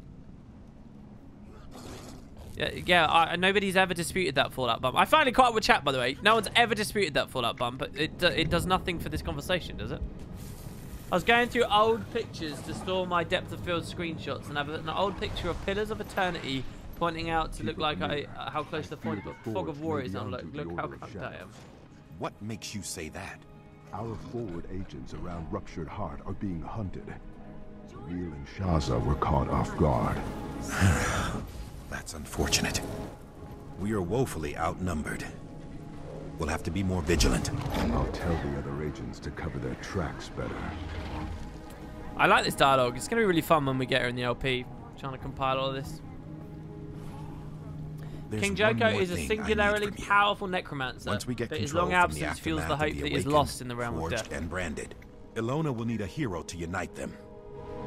Elona needs you to be that hero, Kazan. That is quite a weight to carry. But Elona calls, and my family has a long history of answering that call. The Order of Shadows and the people of Elona will be with you. Remember the motto of the Sun Spears. You never fight alone. I like how the Order of Shadows respect the Sun Spears here. So this is Koss's son, by the way. Very important that we speak to him in the Desolation. Oh my god, he refers to me as a Norn. Hype. A Norn. Unexpected. I am Kossan, Pamir's right-hand man. I handle operations for the camp, scheduling watches and patrols, keeping morale up, whatever's needed. I heard what Pamir said. Does he really expect you to be Elona's hero? Sometimes it feels like too much. I wonder what the great Koss and Maloney would say. My folks used to tell me stories about them to encourage me. I might have heard those names. Who were they? Sunspear heroes from long ago who defended Elona against Abaddon. Koss was courageous to the point of brashness. Maloney was just as fiercely devoted, but showed more restraint. Oh, it's her great happy. Koss would tell you to find your courage. That's probably accurate. He'd wave his hand at my doubts and say, forged, branded, if it can be cracked, we can kill it. And Maloney was the brain behind the brawn. So this here, you might not realize this, but let me verify on Guild Wars 1 wiki here, because something just flashed from my brain, and I'm pretty sure I'm correct. Primary quest? Yeah, boom! There's a primary quest in Guild Wars 1. Oh no, this isn't even a primary quest. This is a secondary quest. Holy shit. There's a side quest in Guild Wars 1 called Brains or Brawn that deals with... Oh wait, no, that's to do with Goran and Norgu, not Maloney and Koss. Oh, that's a shame. Oh, I thought they were referencing a quest. That still scares me that I realized the companion thing. Anyway, so yeah. And Maloney was the brain behind the brawn? What? Does it ever get better? I swear I've done this! Well, she believed in the gods, but believed in Elona even more. She'd tell me Cormier would want us to save her people. But that's all there is to it. What? Shadow of a shadow? My family was little, Wait, no, that can't be right. I guess. Somehow A Redeemer's friend. After completing successful patrols with Kosan, speak with him again once he's talked to Keeper Pamir. The Order of Shadows has a greater plan for Redeemer Kosan, a position that... See, I've seen Kosan here. You never fight alone, or so the Sunspears say. How are things going for the Order? Oh, wait. How are things going for the Order? It's a constant struggle. We're understaffed and undersupplied. Joko's army was a challenge, but Balthazar's arrival has elevated the situation. I've travelled from Central Tyria in search of Balthazar. I have an inkling you're on the right path. Not sure how I know. Maybe it's the Forged everywhere. More seem to show up every day. So, this is a good place to take out some Forged? Great. So there you go. That's the son of Koss, who, obviously, remember for episode 1. I need to complete that achievement. You learn more important things. Yeah, apparently I do. I've got to do Shadow's provisions. I need to discover more of them spread throughout the Desolation. I've got quite a few.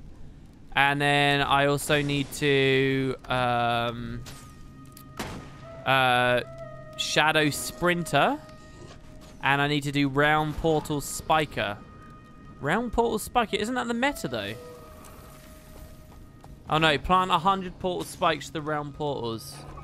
I've never done one. The Forged Open thingies, I didn't realize this was a thing. So we can help them out. I won't do that though, because we do want more of the main story on this stream. But yeah, wow. I feel like all the achievements in each map provide a ton of content on your first playthrough. I actually felt like I got a ton in the Desolation, but only because I was doing these achievements. Once you do them once, there's nothing to do there anymore. Yeah, I mean, that's the thing. It's... As always, it's not that Path of Fire lacks content. Anyone who types that on Reddit, anyone who says that in game, anyone who says that on the forums, they are wrong. You don't have to listen to them. It's not true. There is tons of content in PoF. It's just the way it's packaged and handled diminishes the shit out of it. It's the devs and Guild Wars 2 in general, with its philosophies, with the way it's handled, they don't get value out of the work they put into their product anywhere near. So players will just be like, oh, there's no content. But there's tons. It's the same as, like, I just want to give you all a thought experiment here. Imagine a new MMO just came out. And it's the size that Guild Wars 2 is right now in terms of content amount. So all of Core Tyria is in it. All the dungeons, the fractals, the idea of raids, all the expansion content and meta content, all of the Living World releases for 2 expansions worth, plus, or in terms of content, everything that Guild Wars 2 has. A new MMO comes out. It's got pretty graphics. It's got great marketing. It comes out, okay, and it's got this much content as it releases, which is fucking impossible and will never happen, right? In the history of humanity, that will not happen again. Not unless, like, Amazon has ridiculous money behind New World and, like, they treat their MMO devs the same as they treat the people in their warehouses or something, right? Like, just imagine that this is a thing, okay? But And that's content amount, okay? So, but there are no, like, repeatable things at the end of the game, okay? So, raiding is you do the wing once and that's it. There's never any reason. They give you Doom's Throne the first time. They give you every single Ascended skin the first time. They give you all the currency you could ever need after one completion, okay? That's it. You're forced to do the challenge modes the first time. That's it. In terms of content amount, there's nothing is repeatable at endgame. And you can hit level 80 in 15 hours of gameplay. 15 hours of gameplay, and you hit max level for this new MMO. Whatever max level is 200, but you hit it in 15 hours because that's their philosophy for this game. They decided that the feeling of leveling up and making the screen shine and flash is really, really fun, and that's what gamers want. So they give it to you in 15 hours. That MMO releases. Here's your thought experiment. You now know what that is. What do people say about that MMO? They tell you it has no content, and they're wrong. There's fucking tons of content. There's more than you'll ever see in the history of MMO ever releases. But because of the way that the developers of that particular MMO have handled it, everyone says there's no MMO, there's no content, and everyone zergs away. That's brutal truth. Consumers don't know what they're talking about most of the time, particularly not with things as big and complicated as MMOs. And to a lesser extent, that's exactly what happens when people talk about Path of Fire. Exactly. And it happened at Core as well. It happened at Core too. They won't exhaust all of the content. They won't interact with all of it. But the game will tell them that they're done, so they'll think that they're done. The game will stop rewarding them for their time after teaching them that the only point of playing is to be rewarded for their time, and then they'll tell you that they're done. And the Steam reviews will come in that there's no end game, and then the devs will be in this bizarre position where they're being asked to slave away again at a ton of other stuff, which people will run through in the same exact way. And of course it's suicide to go back and repackage what you've already done, because people will complain about your adding grind or whatever, even though it's a more intelligent design, more rewarding design, better paced experience. It doesn't matter anymore. I was reading this article very briefly. I'm not too knowledgeable about it, but it was really fascinating to me. It was in accordance with all the stuff to do with the new Smash, right? And like there's people have been joking that Waluigi's not in it or something, right? And people apparently went to Twitter and were basically scumbags to this guy who, as far as I understand, came out of retirement to work on the new Smash, put everything in it, and now people are just like, oh, it's not called Waluigi, and they're really mad at him. So anyway, I was reading this thread about it. I was reading an associated article where people were talking about what is supposedly a Japanese philosophy for game design that I never realized in a negative way. People were talking about this as though the Japanese just don't know what they're talking about and they're idiots and like it's some kind of like oppressive system they have over there.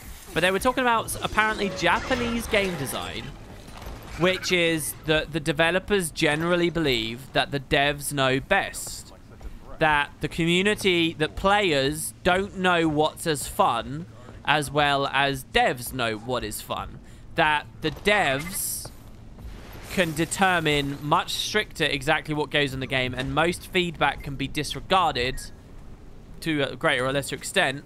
Does this guy have different dialogue now, or does it literally just throw a window up? You've lived up to your reputation, Commander. Sometimes it makes me feel as though we're against impossible odds, but with your help, we're making progress. We have supplies in hand if you're interested. Well, thanks, but I've got all of that stuff. Commander, your dedication, courage, and resourcefulness has not been exaggerated. The Order of Shadows thanks you for your aid, and the danger grows and our role moves from wary watchers to active defenders. Any assistance for our cause is a gift eagerly accepted. You may have made a difference here. May all of your endeavors be so successful. Right, so back to the Japanese. This is supposed Japanese philosophy that the devs know best, and the players don't know what they're talking about.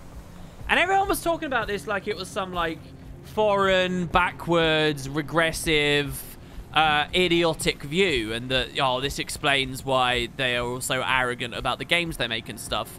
And it was kind of blowing my mind, because I was like, wait, when the fuck was this just like a Japanese thing? To me, that makes sense. I don't know about you guys in chat, but like, I've mentioned this precise thing before. If that's not true, if devs don't know best, why is game development a profession at all? Why do people try to educate themselves or learn or playtest or do anything? Why is there any such thing as a game development studio and not just because these are companies that have resources? no, there's actual thought and theory into design and like what goes into games and what makes them entertaining and why something you think sounds good isn't actually good.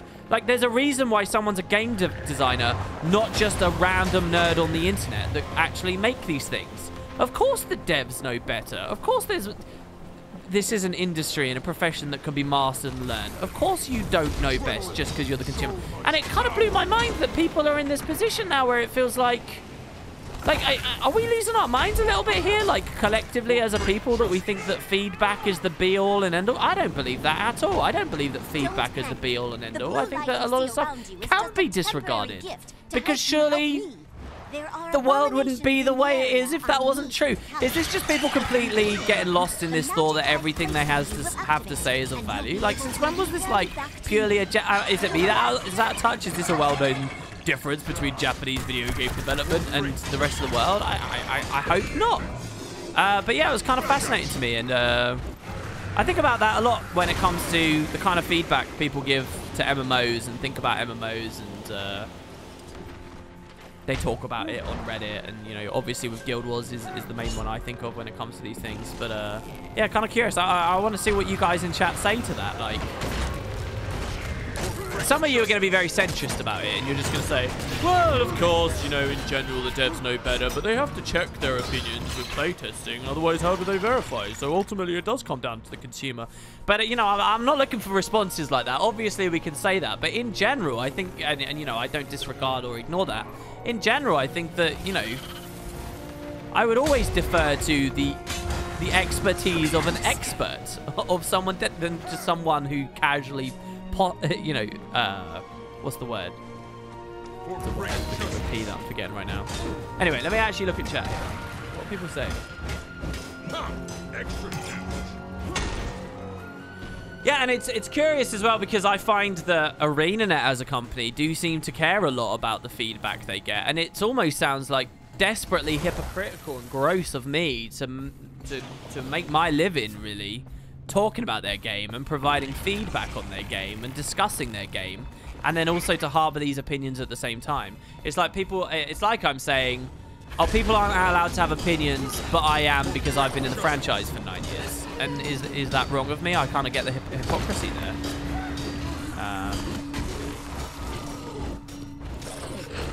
But yeah, I don't know. I already answered that, Dusty. The answer is no, unfortunately.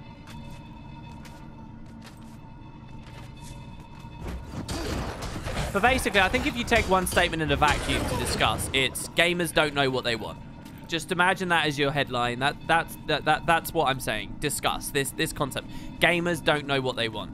You as a gamer think you know what's a fun game, but you don't. You don't really know. The reason why Japanese devs put grind into their games, or this that you are now complaining about on the forums, there's actually a lot of psychology at play.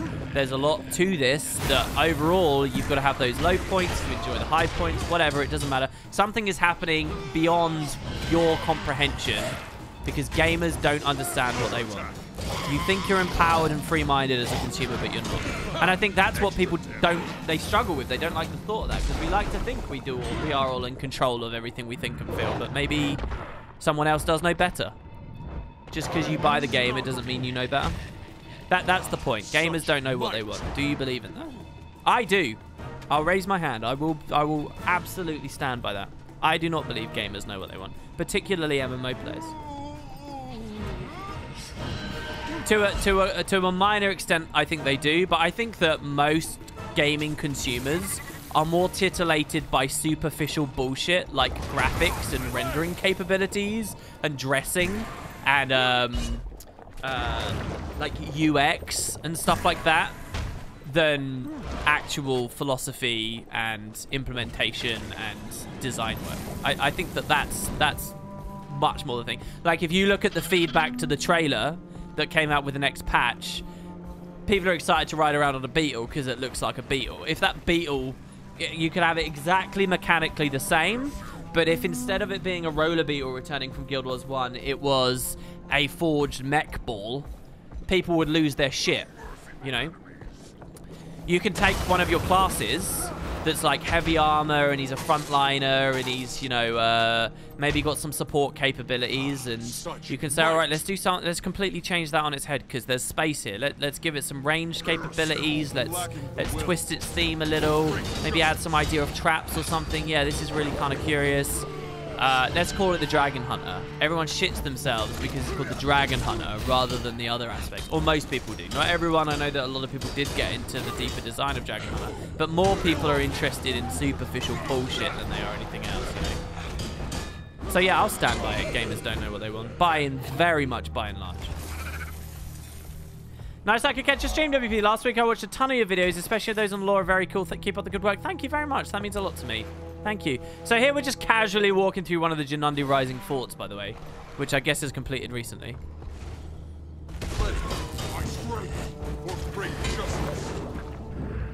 If gamers didn't know what they want, why do games like Bliss fail? I mean, yeah, can I just be clear? I'm being devil's advocate to a little of an extent here. But that's a good question as well. Like, to some extent, games can be genuinely bad and not get...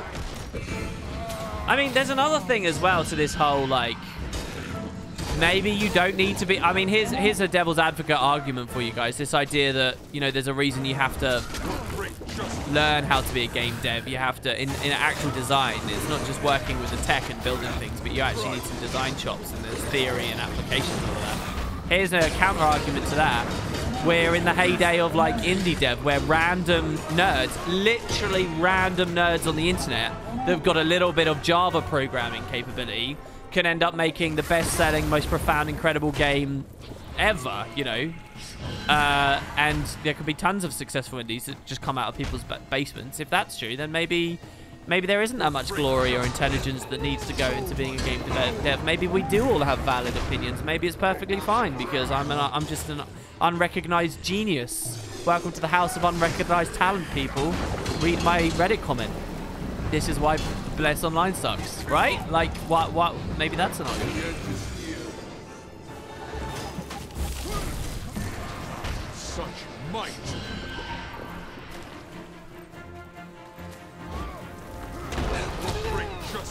Is Notch not deserving of his success, you know? Gamers are dumb, especially the ones watching Wooden Potatoes. Why is that guy so mean? Ignore him, guys. Ignore him. But yeah, I mean, obviously in my little echo chamber here, we're all smart. Can I just be clear? Everyone's dumb. No one's opinions are valid except ours. Especially mine. Mine's valid. And everyone watching this stream, yours are all valid as well. Don't worry. We're all special.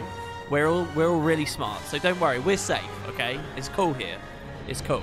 But those other people, yeah, those other ones, they don't have great things.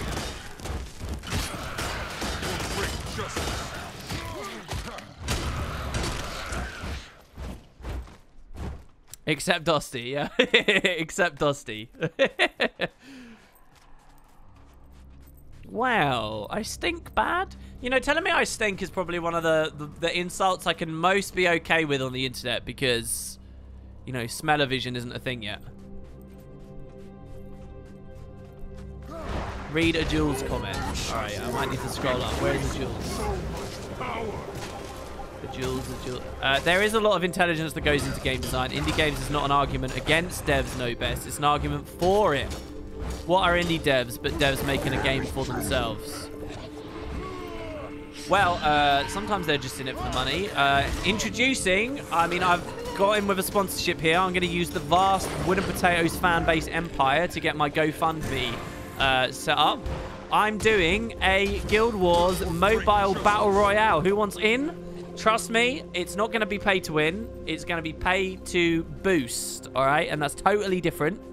Everything is going to be very above the boards. And battle royale, guys. Trust me, I'm going to have all your favorite characters will be in it. But I have to, like, spell their names with typos because I don't actually have the rights to this intellectual property. So we won't be in corner. We will be in korma. And it will be like a curry-themed level. But nonetheless, Chumai Ossa will be there. And you'll be able to play as Nenlo. And some of the classes will be around. There's not the Dragon Hunter, but the Drake Hunter. Yeah, the GoFundMe link is in the description. Sorry, the comments. I'm only asking for, and I think this is a reasonable sum, 500k. Okay, can we just, you know, if each of you gives me just a tenner, we'll have it done so quick. It'll make your head spin. Alright, we have to actually play the story now. I have to be serious. I have to be serious. Commander, your sun spear ruse seems to have succeeded. The Awakened are on high alert, and earlier the Order spotted Iberu en route here to the palace. So, we find the Archon. Alright, we missed all of that dialogue, so I want it back. So let's, Wow, dialogue is max? This is all really loud. Did you guys hear that? I could hardly hear that. I'm going to turn this other stuff down. These sliders are all kinds of messed up right now because I've been playing around for Optimum Sorrow's Embrace stuff. You're going to drop 300k on my game? Dude, that's awesome. I swear I'm not going to spend it all on hookers and stuff. To have succeeded. The Awakened are on high alert, and earlier the Order spotted Iberu en route here to the palace. So, we find the Archon, take him out, then use Kaz's imposter trick to take his place, right? It's not a trick. Mesmers don't do tricks. We utilize illusion.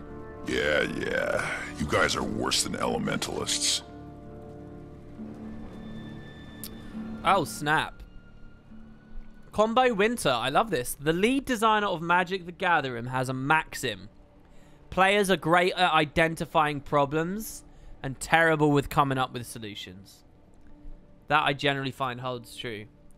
That's awesome, dude. Yeah, that's a very, very cool maxim. That's a cool thing to say. Right. So yeah, I like how Ritlock there does the little class representation. Oh my god, we just had a donation. What the heck? Toby. I followed you since the launch of this beautiful game, and I just wanted to say thank you for all your amazing videos. Here's some money for hookers and stuff. It begins. You're supposed to put that on the GoFundMe, man. That's supposed to be on the GoFundMe. I literally read a story. This was about 2 weeks ago. I can't even remember what the Kickstarter was for, or the GoFundMe was for. But these guys said, look, we're making this thing. I'm pretty sure it was a video game. It was supposed to be 2 of them. No, there were 3 people at this supposed company. And they got like hundreds of thousands of dollars. Did an update for like 2 years. And 2 years of silence later, one of the 3 came forwards and said, yeah, listen, my 2 co-workers took all of the money, spent it all in Vegas on hookers, on I don't think he said coke, but, you know, on all kinds of ridiculous stuff, and just literally just blew all your money. I'm really sorry, everyone, but they did that behind my back. I'm out. I feel humiliated. I'm out and left. And that was it. That was it. There was nothing else. That's the story. There's no arrest. There's no, you know, compensation for. That's it. You're done. I mean, that's mind blowing, isn't it? And what's even more hilarious is, you know, the 3rd guy was in on it too. What? Ant Simulator. There you go. Someone knows in chat. Oh, lots of people. Yeah, guys, read the story about Ant Simulator. There you go. That is it. That's actually a thing. Seriously. Now, I'm not going to do that. I'm not doing that. I'm actually going to make a battle royale because there's some sweet, sweet cash in that. I'm not just going to take your money. I'm going to take everyone else's once the game comes out. And I'm going to, you know, I'm going to beat Fortnite with this thing. But, you can trust me. Trust me. Ewendell, thanks very much. Here's some money for Blackjack as well. In all seriousness, Toby, thank you very much. £10 is no small amount. Thank you very much. That's very lovely. And to you too, Ewendell. Ewendell, I was thinking about Nier Automata again with all the sales recently, I must admit. But I still haven't gotten around to playing it. If you play 500 mil, can you get all the spaceships? There's not going to be any spaceships. This is Guild Battles inspired. It's going to be called Guild Battles. Guild Battles Royale. Yeah. I just knowingly nodded. I just want you all to know. Like, that was the most genius thing I've ever thought of. Okay, So, yeah, I just want to start and look at this one line here. Commander, your Sunspear ruse seems to have succeeded.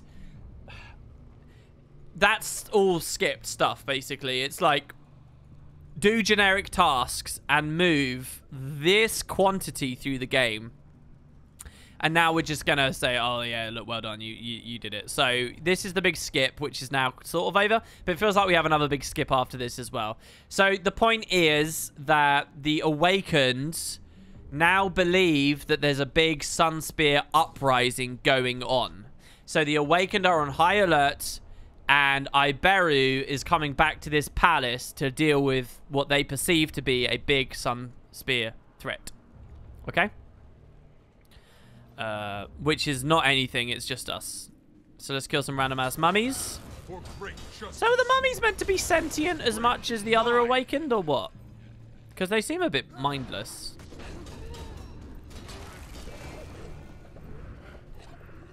We will take these out. Next raid boss, a 2006 Honda Civic. It has no magical abilities. That would be great. They should do that for April Fools. I like how you specified it has no magical abilities specifically.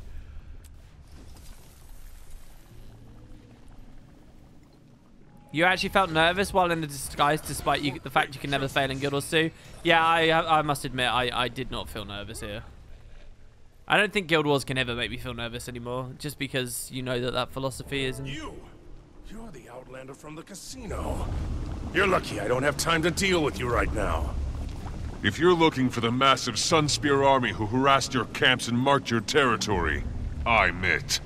Outlander garbage. You're pretending to be Sunspear profanes the name. And you're really gonna hate what he pretends to be next. Take the Archon out, quickly! I don't remember this. Did I just mess up? Was I supposed to sneak? I don't remember this at all. All right, we don't have the endurance, the adrenaline yet for a full counter, so. Your death prolongs my life. What? All right, Iberu. All your cronies dead already. We can full counter by walking into your tar. Oh no, we can't. I realized, by the way, there's a heart in the Char homelands that gives you a grenade that has a tar mechanic on it that's never anywhere else in the game. So hold on, does he summon more stuff whenever that happens and I need to break his bar? No, he's got an interesting break bar mechanic. Oh, I can't even full counter because they're all dead already. I don't know what his animation is. He's not even facing me and he's hitting me somehow. Awaken to me. Full counter, please. Come on, come on, come on. Oh, for fuck's sake, we missed it again. I'm going to come back. Oh, and now I actually want the rifle, but I don't have it anymore. I mean, dagger, mace. This is really in the wrong set. Let's try again. Come on. Hello? Feared? Really? I don't remember this fight at all, so this is a bit more engaging than I thought it was going to be. What build am I using? I'm playing a warrior with all the damage modifiers in the game that I can get on it, that's all. Shit. So I can't full counter in those because they fear me. This weakness is pretty... Here, finally, we get one. We get one. We get one. Yeah! Didn't even feel that rewarding, to be honest. It's okay, though. Take heart, Awakened. You're...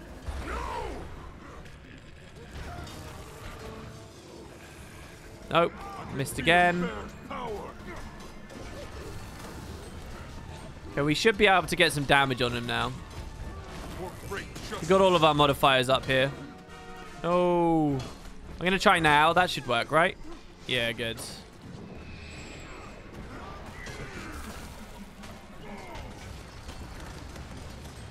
Weakness is just so annoying. Again, I mentioned on the previous stream, I'm going to run Featherfoot Grace. I really am, instead of the Signet. Who cares about a little bit more power? You are few while my soldiers are infinite. This is a pretty cool fight, you know. Nope. Who cares about a little bit of power when weakness is halving all my crits and stuff? Not halving, like way lower than halving. Did I just break combat?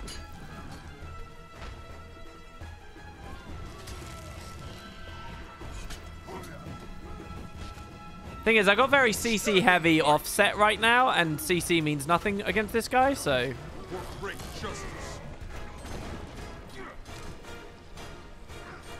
I was trying to get into that. That would have been really nice. Like, see this weakness here again. I think we're quite lucky we got... Oh, why am I feared but not actually feared? All right, down he goes. Now that the real Iberu's out of the picture, it's time to bring in the imposter. Kaz? I'm not looking forward to looking like an awakened, but go on, mesmerize me. Okay, one Archon and his entourage coming up. There. So, how do I look? Like something that's been dead and buried for a year, then dug up and dragged back to life. How about me? Same. Let's just hope this fools the Vizier. So, I mean, to talk about the skipping, it feels like if we'd had an instance at the Bone Wall, this was another opportunity to get to know Iberu. Feels like if we had something here, we could have got to know him a little bit more. Well, that whole thing of killing Iberu is its own instance, don't you think? Like, lure him out, have some more conversation with him, a more in-depth boss fight than just a guy that summons things. It feels like all of that could have been Desolation story progression, and instead it was condensed down into this walk here and then a random kill here with dialogue. They did give it some dialogue, but you get what I mean. It feels like there's way less than there otherwise would be. And then after he's dead, like up here maybe, then we come down and we use our disguises, but it's all been rolled in together. So it's called Lissa's Guys. This is not the first time we've seen a thing called Lissa's Guys before. I think that was maybe what it was called when you changed Tybalt in the story. Anise and Jenna might have had butt patches or buffs like that in the story as well in the past. So I really like that. And they even use that cool icon too.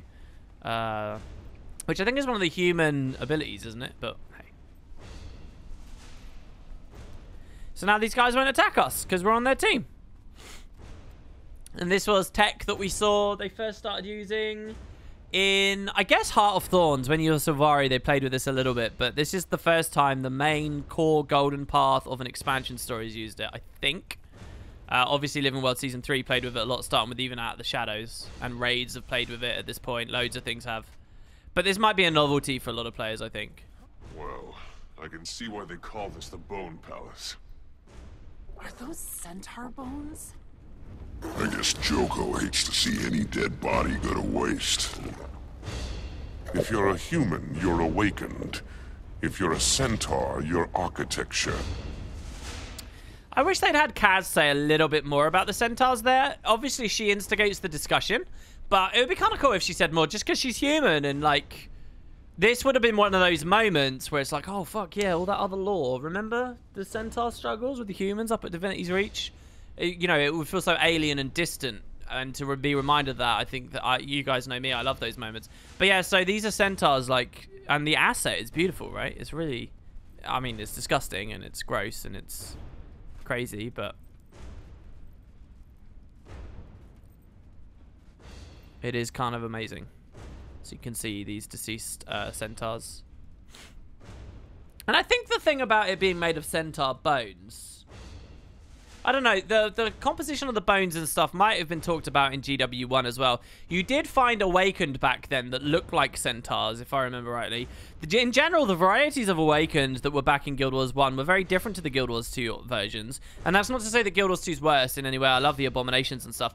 But the Guild Wars 1 ones had, like, giants that would have their heads fall off, and then they'd pick them up and put them back on. I don't know, it was just kind of different flavors, I think. No, the viewership's kind of low, actually, I would say, at the moment, Reed Foss. It depends on what kind of stream we're doing and how well I advertise and stuff, though. And whether we're just still complaining about core story or not, which most people have generally moved on from. Alright, so we can move on in.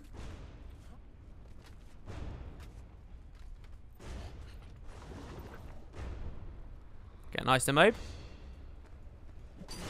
Oh my god. Oh! Such Archon Iberu. It was an accident. Please forgive me, Archon.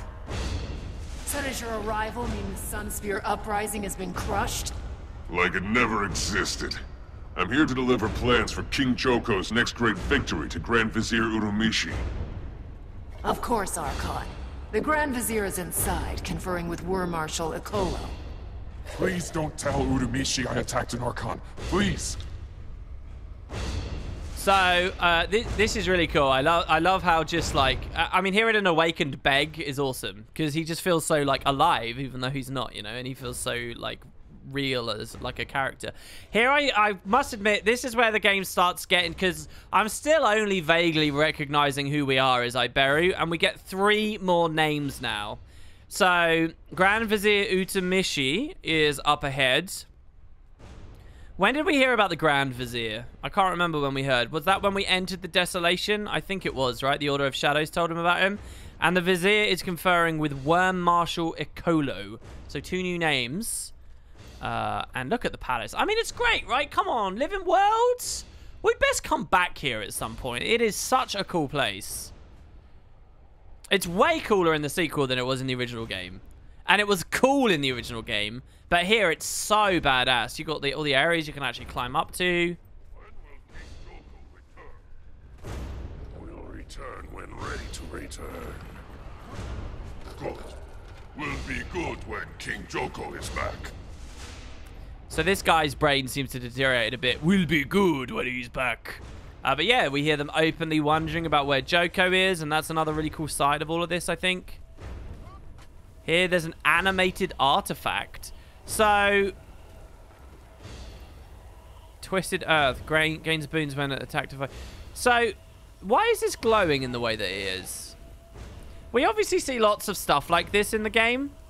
In Ore, there were animated weapons attacking. In all kinds of places, these have been here. In Guild Wars 1, these were around. This one looks really special and glowing, though. Is it some kind of summon? And why is it always tormented? What's going on with this? Is this something I don't understand? Chat, help me out on this. I don't fully recall this.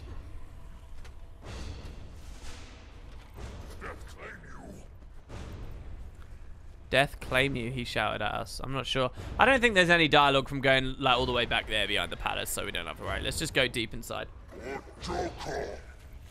Oh, these guys are attacking the things. Ha! What are their target dummies as well? Is this a new type of Path of Fire target dummy, or is this a style that's always been in the game? It literally looks like a sack of potatoes with a bucket on its head. This is great.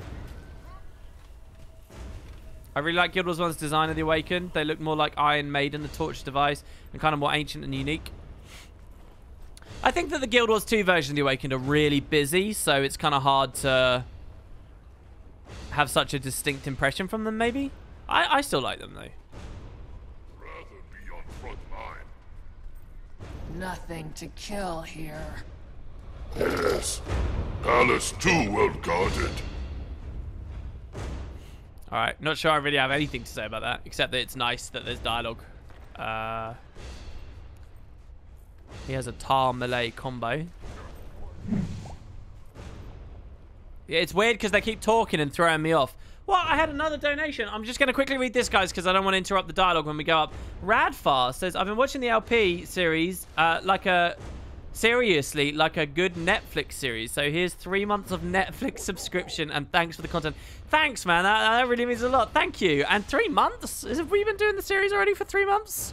Jesus. The thing is, we're only coming up to about episode 60. So that means instead of doing a daily episode, roughly I've missed every other... Well, no. 1 every 3 days that I've missed. Or something. If I've done 60 out of 90 days. Anyway, thank you very much. That's really, really sweet of you. Thank you, dude. Wow. A lot of people come to these streams about the LP, and I really like that. Yeah, Benji did say, I do remember, someone else mentioned Netflix. All right, Joko values the contribution of your worm. Grand Vizier Urumishi. Archon Iberu, welcome. I trust you've come to quell this unrelenting Sunspear insurgency. I bring orders from King Joko, who commands that we turn our might against the true threat, the fallen god Balthazar. He has tasked me with leading his army against the disgraced deity. I trust that you will make the necessary arrangements. I'm honored, Archon, but also confused. I didn't realize Joko had returned. And you know that in his wisdom, Joko has only given me authority over civil matters, not military. Perhaps I misspoke. That's quite unlike you, Archon. You're usually so precise. Or perhaps you misheard me. You must forgive Uramishi, Archon. He can't possibly understand how little attention heroes of battle, such as you and I, pay to the job descriptions of civil servants. I should hope the Vizier was not questioning the direct orders of his all-seeing king. Oh, no. I would never question the will of the most munificent Joko. Unlike my dear acquaintance, I pledge to you the unquestioned fealty of myself and my Worm Corps. I trust Marshals Ogun and Aranko will do the same.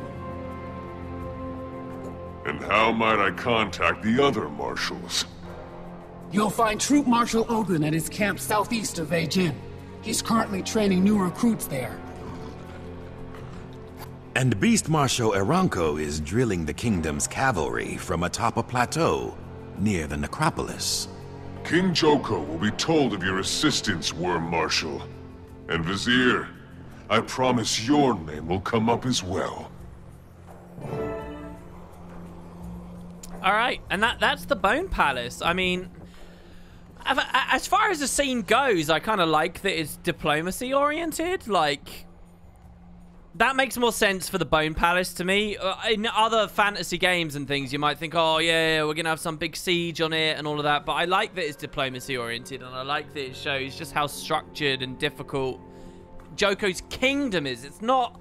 This isn't like some shallow-as BS fantasy scenario where, oh, undead have taken over the region.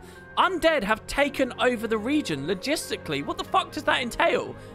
How are they collaborating with the humans? Who do they have? So they have to oversee various different, you know, matters and things. I like that. I like that diplomacy is what goes on here, even without Joko in the scene. Obviously, we are introduced to her, who I always think of as just undead Scarlet. The friggin' headpiece just makes me think of Scarlet. I don't know why. She'll come back later, obviously. And Utamishi... I don't know. I wish he looked a little bit cooler, but... I like how in the scene, we see that he's got this title and this privilege and whatever, he's in this place. But nonetheless, he is still a pawn and just like, he can just hide and cry to the undead that are around him who could turn on him at any moment, and you can just feel that. So we as the commander get to play up to it. Oh, the other thing I never pointed out as well is that in the instance they chose to just have the effect on us and we still look like us instead of transforming us fully into an awakened. And I think they did this because they knew there was going to be a lot of this stuff coming up, so they wanted us to continue with our fashion wars or whatever. Shame with the chair update, they didn't do anywhere outside of the main places because it would be cool to be able to actually sit in their chairs. What's he got here? Just regular food, I guess, on the table. Pie on this one. And a book. I wonder what the book is. That's actually translatable. It won't be from the stream quality, though. I wonder what that actually is. But the cover will be genuinely translatable. Anyway, so there you go. The Bone Palace. Do not like fighting forged. Why not? No meat, no bones, no crunching. You thought that the Norn didn't need armies? Yeah, well, we already talked about this. The Norn, I mean, there's handling the Norn properly and stuff. I love how they do that to us.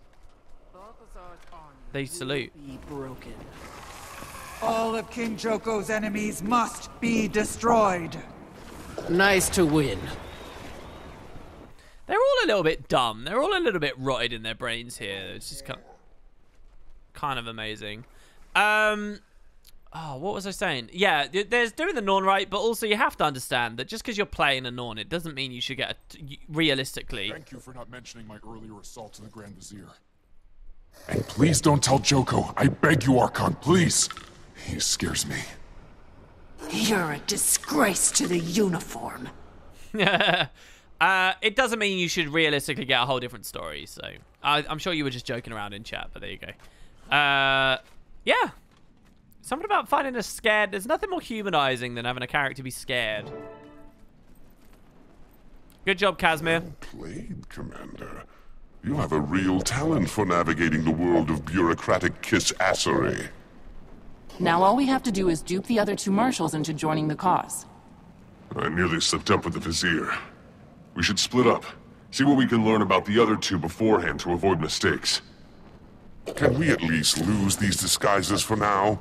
The buzzard stares are making me nervous. There. Better. Much. But I think the stench is still clinging to my fur. I believe that was there before. We'll meet up near Veijin and compare notes on the troop marshal. Good luck. You can punch the guy? Really? That's so cool. Can you genuinely? I kind of want to go over there now, but he's locked off. So yeah, someone says, it's this bit that was weird. Let's split up. See you in 5 minutes. Yeah, I mean, this is one of the things that the writers always have to mess with. Most people don't like talking about. There's no fun lore speculation. There's nothing interesting about it. But always they have to manufacture some reason for you to split up for the next instance. And I think because it was so light on the ground here at the Desolation, they really didn't have an easy recourse to obfuscate it. So it's just, all right, bye, and that's it. You know, they just lay it down on the line, and they can try as they might, but there's obviously a lot about this part of the game that was completely unideal, let's be honest. So I'm sure that they just took that one on the chin with all the other jabs that they knew they were going to get at this point. But yeah, it is everywhere in the whole game. It's just maybe a bit more obvious there. So...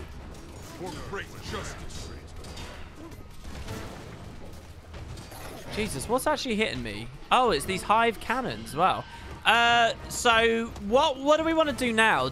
I mean, this was one of the biggest moments that disappointed me. We're out of Desolation now. It's Vabi now. This was where my heart really dropped because I realized it had been a bit weird and we'd rushed. And then the second I hit here, I was like, oh shit, that's it. There's no more Desolation. And I got really scared, I must admit. To me, this was like, all I could think was Heart of Thorns. All I could think was how they'd done in Heart of Thorns. How Heart of Thorns had so drastically dropped as soon as you get out of Tyria. And it concerned the hell out of me.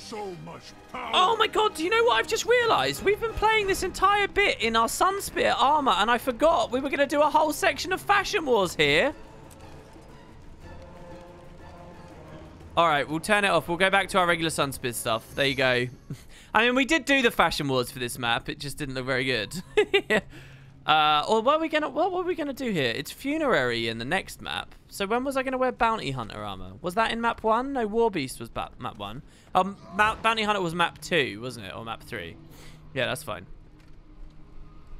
No. I know you're joking about the Fashion Wars thing, but we've actually tried quite hard in this series as we've played POF to look good and do the good stuff. And this one we're only wearing this outfit because last stream someone asked me to put on for a joke, I think.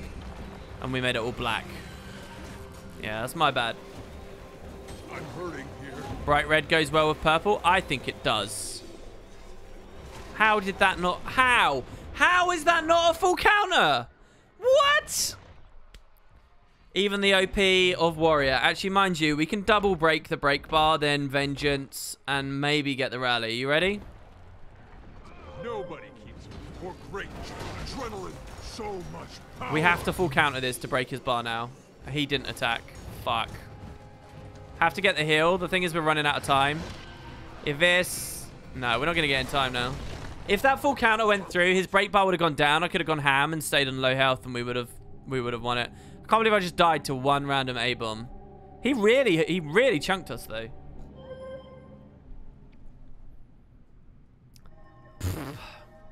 Alright. And I'm finally going to put on Featherfoot as well, just like I've been saying. So let's throw that on. We might even swap this. I've not been getting that much value out of the active, but I'll get value for the resistance out of the active on Heal Signet, so I'll run that. Okay, we're going to go get the do the Jinn stuff now, because I love that area. It's so brilliant. I love the Alkali Pan. One of my favorite places in the entire expansion. Has nothing to do with the story. In fact, I don't really remember. When we're at this point, our first time through, is there any kind of like achievement or something that says, hey, why don't you go over to this place? Do you guys remember? Is there any? I certainly don't remember. Problem is, we're at the Ruptured Heart again, and this is quite a dangerous obstacle. Maybe we can sneak our way through. We have to go around it just right. I will risk the heal here. This ability is quite fun. It's just as a mastery, I don't find it that fun. I'm going to get off the mount now because I don't want to risk going downstate. And we'll break combat over here and try and get back up in a second. We'll use our dagger. And again. Oh, we can use the super speed as well. Of course. It's like I'm in PvP right now. There you go. Perfect. And there it is.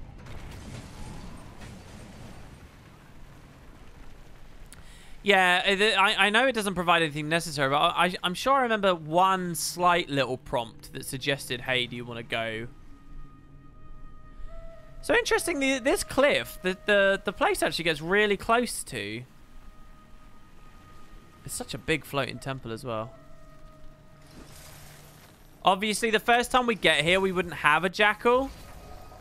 So, I'm going to get off of it. We're going to pretend we don't have it, and we're going to earn it, and then we're going to start riding around on it.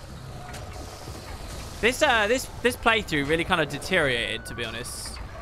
Because I was really careful when we started not to use the wrong mounts at the wrong times and stuff. And when we were, these last couple of streams, we've just gone a bit mental. Like, we've been jumping around on the jackal and stuff before we were supposed to. So, yeah.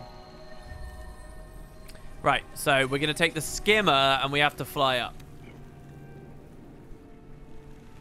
Yeah, the Djinn Enclaves are amazing. And I mean, this is the one place you get good Marganite lore, or any Marganite lore really, in the whole expansion. So, for that reason as well, it's a huge win in my book. It's so cool.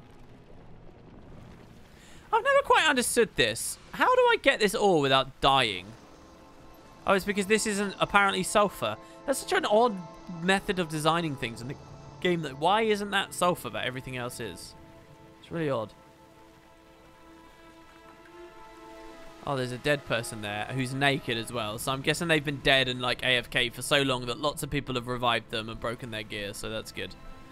Very fun for them.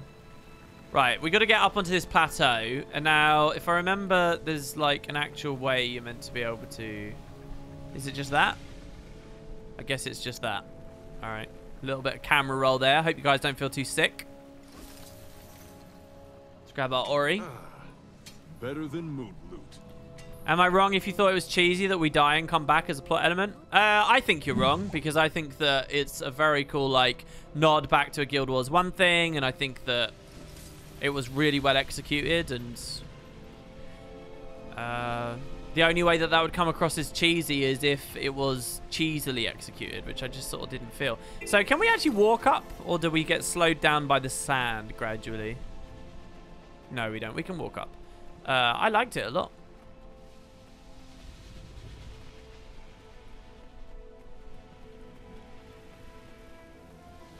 What was the Guild Wars 1 thing it was referring to? Well, it happens in Guild Wars 1 as well. That was a big thing that happened in one of the campaigns. Not in Elona, in Cantha. All of the heroes are killed. But they're intercepted. Their spirits are intercepted before they even get to the domain of... Well, in Guild Wars 1, you might not have gone to the domain of Lost at all. It wasn't in lore back then anyway. But, you know, you're on your way to the underworld. You may go to the River of Souls, whatever... But you get intercepted, and instead of being brought there by the envoys, they bring you back to life, and they say, listen, you were killed by a rogue envoy. We've given you your life back, but you have to finish this envoy off for us now, please. You know, you owe us your life now, so will you do this? And we say yes. So, yeah, there's this similar moment in Guild Wars 1. It's very in tune with the lore and the theme and the style of the franchise, and it was a perfect little nod back, and it was really well done, and it was a cool excuse to go back to the Mists, and I love that the devs did it. I don't think that they missed a trick at all. So yeah, we get up. I guess the first people we'd speak to, I don't know, maybe we'd interact with a jackal, and we could just climb on it. And it's got our die as soon as we get on as well. It's given me tips again. Pressing 1 on the numpad can be used to engage enemies. When used, this will automatically be dismounted. Mastering this ability will put a shield on allies. Ah. So there's a Djinn. We speak to the Djinn. I see you and your jackal are bonded. Treat it well, and take pride in knowing you've turned Abaddon's darkness into a force for good. But I want to pretend I haven't got it yet. Fuck. I love the sand pile constantly sliding down there as well. The process to create, liberate, and train a jackal is long and arduous. We need all the help we can get. What can I do? Disperse the rampant elementals, collect rune stones, break in our newly forged jackals, and assist any exhausted djinn. What are rune stones? You'll find them on the tormented remnants. Bring them to me, if you would. Our runesmiths imbue them with magic to shape jackals. Breaking the jackals isn't cruel, is it? Oh, not at all. A newly forged jackal needs training, and they love collecting unbound energy. When you've got enough energy, bring it to me, please. We'll use it in forging. How would I know when I have enough? Your jackal's aura will begin to glow. That means it's completed its training and is safe to ride outside our sanctuary. What do you think the Jinn were doing with jackal manufacturing before the Bloodstone exploded and the Elder Dragon started dying? Because there wouldn't have been too much unbound magic around necessarily. Why are Jinn exhausted? Our remnant callers and rune forgers have the most arduous tasks. Aid them, please, so they can continue their vital work. How can I assist them? Well, if you've admitted, blah, blah, blah.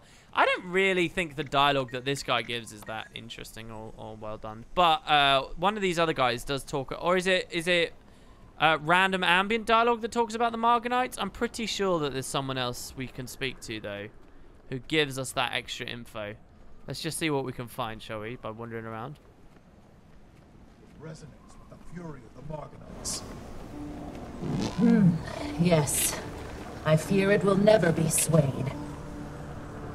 So, this is a feral jackal here. We can't interact or speak to or do anything. But they just mentioned the Marganites. Champion Runesmith Kamor. In the eyes of the jackal, you see all that remains of their Marganite forebears. The rest comes from the workings of our magic, both form and function. As they are composed of the sand, we give them a shape indigenous to the desert. Damn Crit, thank you very much for the sub. I just saw your comment there. Sorry that it was 5 minutes that I missed it, but thank you very much. Much better audio. I turn it up when I want you to hear the game. And then I turn it back down a bit, otherwise. If you're really struggling, put on headphones or use your volume controls. But if I have it too loud and then we get in a fight, you won't hear me and it will drown me out. There is no one-size-fits-all for everyone, I'm afraid. So she says, before a jackal can be bound, the rune stones must be forged. If you find any, please bring them to Dropjaw. Is that what you're doing here? Yes, it's a draining, tedious process. If any of us seem ready to collapse with exhaustion, please do what you can to help us. How can I help? Well, the jackal's protective magics extend to allies when they prepare to fight. Have them pounce near the exhausted djinn to revitalize them. And where are the runestones? You'll find them in their raw form on the bodies of tormented remnants. We'll need to imbue them with our magic before using them, of course. Did I read one of those twice? Oh, it's day! Awesome! This is my favorite looking place during the day. I was a bit disappointed earlier when it was night. Yeah, exactly. Fix your own saturation. You can fix your own saturation. You have monitor saturation controls. People can do that. I'd rather they take issues into their own hands than just whining in chat. But absolutely you can do that. This is gorgeous as well. Now, this is not all there is to explore, so I'm wondering if there are some other guys. So here we can get on the... Oh, wrong one. So let's just get on a fake... No, let's get on our real jackal here. So here we go, the jackal. We can dive on this guy, and it gives him barrier, and as long as he has barrier, he regenerates his health. And then he can tame the wolf that's near him. What about this portal? Are these guys going to speak? I kind of want to stand here and see what they say. Is it worth to try and do all side quests as I play Guild Wars 1 for the first time? That's a very, very cool question that I could talk to you for about an hour about. Personally, I think Guild Wars 1 is nothing without the side quests. It's really not very good. But the side quest, well, no, it's mediocre and okay-ish even when we get to Nightfall. The side quests really make it shine, especially prophecies. If you try and do prophecies without any of the side quests, you won't get dick, man. Honestly, it's really reliant on those side quests, and they're kind of hard to find and kind of in obscure places. So I'd have like a wiki handbook with you. I'd have some kind of companion as you play. like a resource so that you know what those quests are and you can do them and you pay attention, because otherwise you won't get any impression of the story of that game. I would say as well my LP does that too. It's pretty low quality, but it is exhaustive if anything, so that might be a fun way to go through prophecies. It will tell you everything to make sure you don't miss anything. Tamer Ituz. Yes, traveler. Can I ride one of these jackals? Yes, though keep in mind that while they may look substantial, they're still constructs of wind and sand. When you interact with one, don't fight its inner nature. Shift with it, like the sand. I love the thought that as we ride a jackal, we move our body and our mind in a very different way to being on a griffin, say, or something else. Can I keep one? I promise to feed it and sweep up after it. The jackals are deadly to inexperienced handlers in the outside world. Train one to prepare it for cleansing and prove your worth. Can you go through these portals on a jackal? You can, once you've bonded enough to learn how a jackal maintains momentum as it passes through a rift. A wise master can make great use of the phenomenon. Okay. I don't think I've ever swept up after my jackal, so shh, don't let the djinn know. Wow, a donation. What is going on? Lots of people are donating today. You guys are awesome. Monkey Sloth, thank you. They say thanks for the Let's Play. Even though I've done many branches, it's very cool to see you it's very cool to see you weave everything together. Thank you, man. I really appreciate it. That's one of my biggest inspirations for going back to that series and even possibly considering it, because like the viewership will just keep going down and we're only like halfway through. Like it's a gargantuan task. But one of the only reasons I really wanted to do it was because after I'd written up my big speculative game plan for how I could weave everything together, I was really excited. That game plan and that weaving is really one of the thrills of the series to me. So I'm really, really happy. You'll see another very cool moment of weaving later where one of the orders has a device in it that is never explained or talked about, except in the storyline of one of the other orders. And we're going to do like one of the missions very close to the other. It's going to be really good. But thank you. That's really, really cool. Thank you very much. And that's such a lot of money as well. £20? That's awesome, dude. Yeah, you can use 7 heroes in Guild Wars 1 now. Still no more ambient dialogue. Where's the more deep thing about the Marganites, man? In the eyes of the jackal, you see all that remains of their Marganite forebearers. The rest comes from the workings of our magic, both form and function. As they are composed of the sand, we give them a shape indigenous to the desert. Yes, I fear it will never be swayed. I don't know. I thought there was someone who literally was like, yeah, this is Marganite stuff. Scroll up to Cossage's comment about the jackal. Docjaw says, wait, Docjaw. So who's Docjaw? Is it only when you first meet him? Is it once per account? Some of the coolest lore in the fucking expansion is once per account. Is that what you're telling me? Docjaw says, Abaddon is long dead, but his corruption seeped into the sands. When a jackal is forged, what remains of him is given new purpose. Even now, they seek nightfall, but they can be swayed to become powerful allies once we cleanse them of Abaddon's torment. The jackals are still attuned to the realm of torment and use the portals to pass through the mists. It lets them instantly cross great distances in this world. Such an exciting idea, right?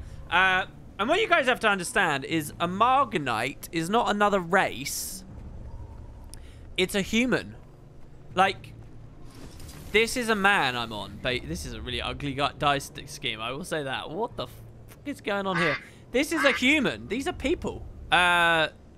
It's just that they were infused with a lot of Abaddon's magic and torment. If we strip that away, this is a really, really interesting thought. I feel like the dev... It's a very... If I had been in the writing room, I never would have done this with the Marganite, because it's a very weird thing, really. Like, if the Marganites were like some weird magical race or whatever, then it makes a lot of sense to then have them go from like this one abstract conceptual thing to another, like the spirit in a dog or whatever. But like, they're people. They just had Abaddon's magic and then fell with him and got totally, you know, transformed it physically. But they were people. They were humans. So it's weird to think I'm riding around on a human, but there it is. Dog, thanks so much. £2. Everyone is donating, so I'm chipping in too. Here's your weekly pocket money. Go buy yourself a Freddo. Can I still get a Freddo for £2? Thank you, man. Yeah, and you triggered the duck. It's very lucky of you. Yeah, Malik's appearance is pretty interesting because he did look very, very different. That's true. But he was like very unique. I like the idea that it was a gorilla, or I don't know. A gorilla that Abaddon gave a ton of magic to and just like made him smart and stuff. Like, I don't know, because maybe Margonites could just be the collection of Abaddon's chosen, and you can incorporate other races in there somehow. Maybe. I don't know. Look at the alkali pan, honestly. Oh. And my my fog settings are really good here as well, if I do dare say so myself. You don't want to know how much a Freddo costs? I mean, in my mind, there's 20p. I hope there's still 20p.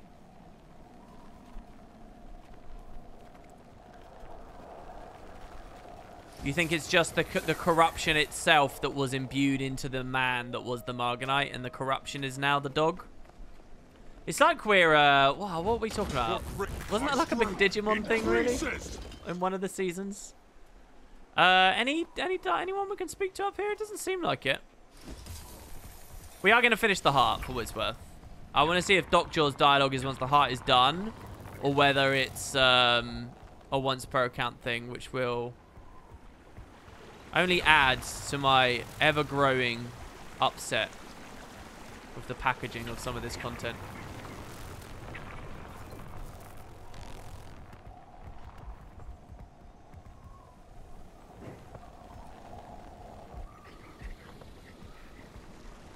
Oh, no!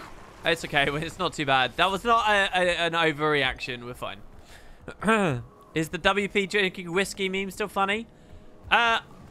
I mean, we did the whiskey stream, and that was really cool. I'd love to do another stream like that, like a tea stream or something, but, you know, I got nothing against it, but I'm sort of not in the position. I mean, it was such a weird, obscure, strange thing to have happened one day, and I wouldn't want to, like, do some fucking thing where I try and, like, make it happen again. Look at that. That looks gorgeous as well.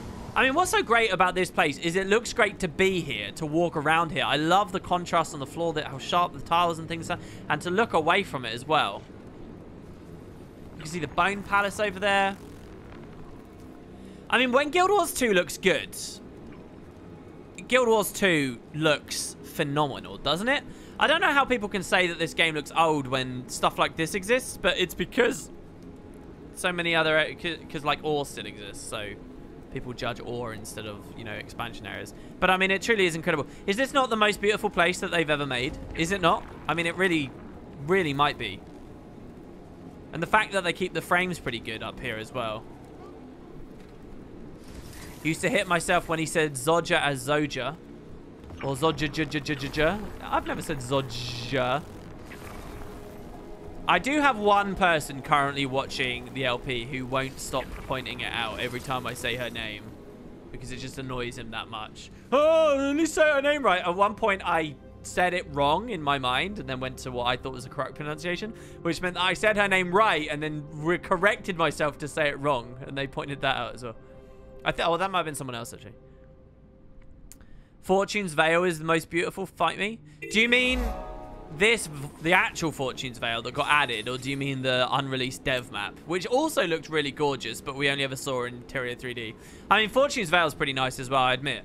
It's definitely... Fortune's Veil's got to be the nicest looking mountain area. Sure, mountainscape. Pre-Siren. Pre-Siren doesn't compare to this. What? I mean, what? What? Manly. That's crazy.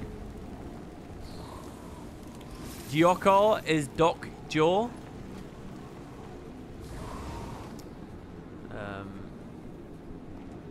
Alright. Wow, we're still not done. The secret area underneath. Well, that area is a little bit different because it's not quite so... Oh, talk about the Spyro remaster. I love this place. It makes me think of the old Spyro games. God, it looks so good. I'm so glad I pre-ordered that. First game I pre-ordered for so many years. Possibly since Guild Wars 2.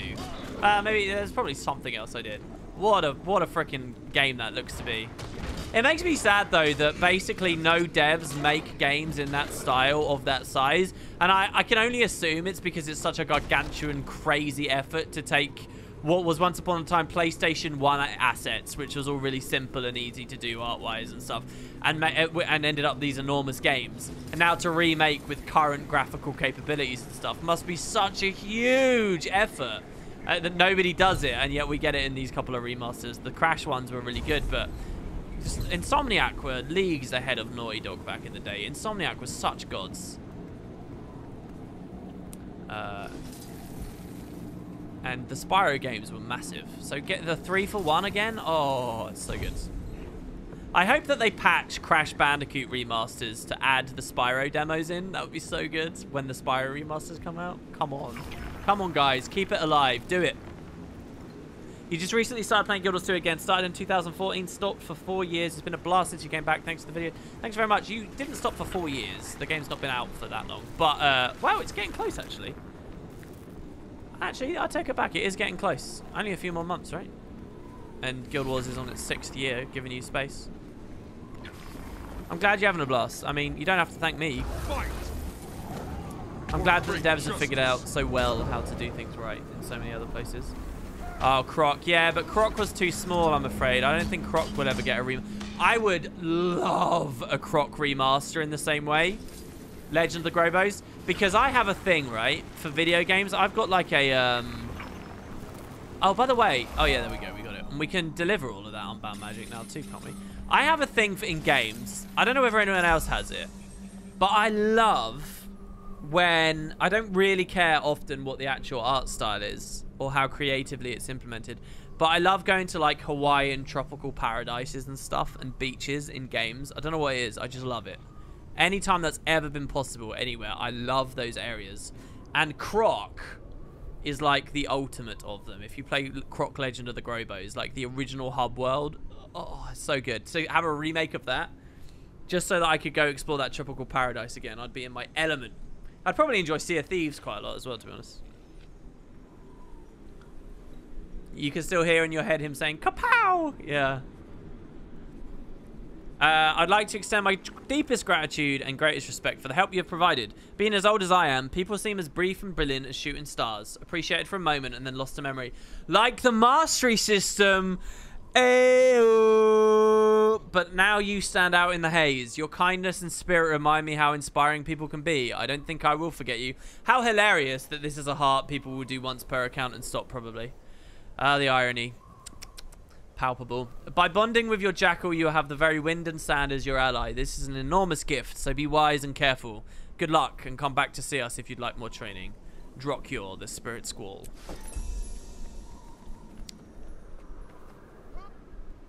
Hey, oh, I'm sad.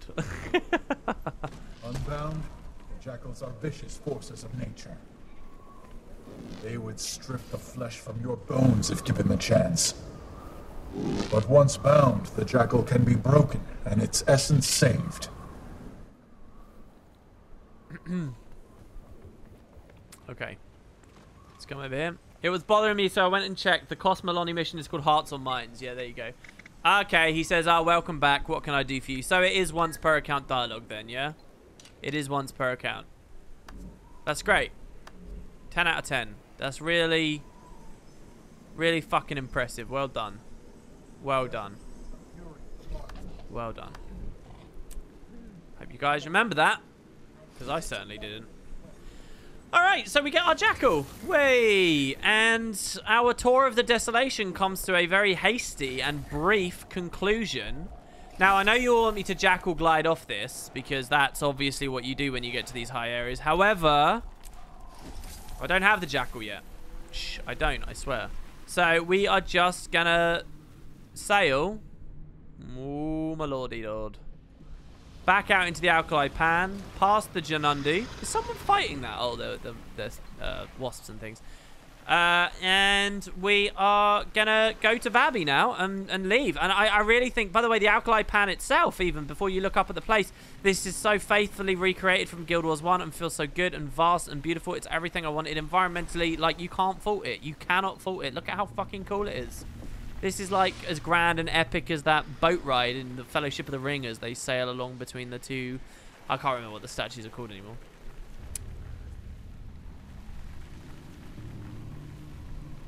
But yeah.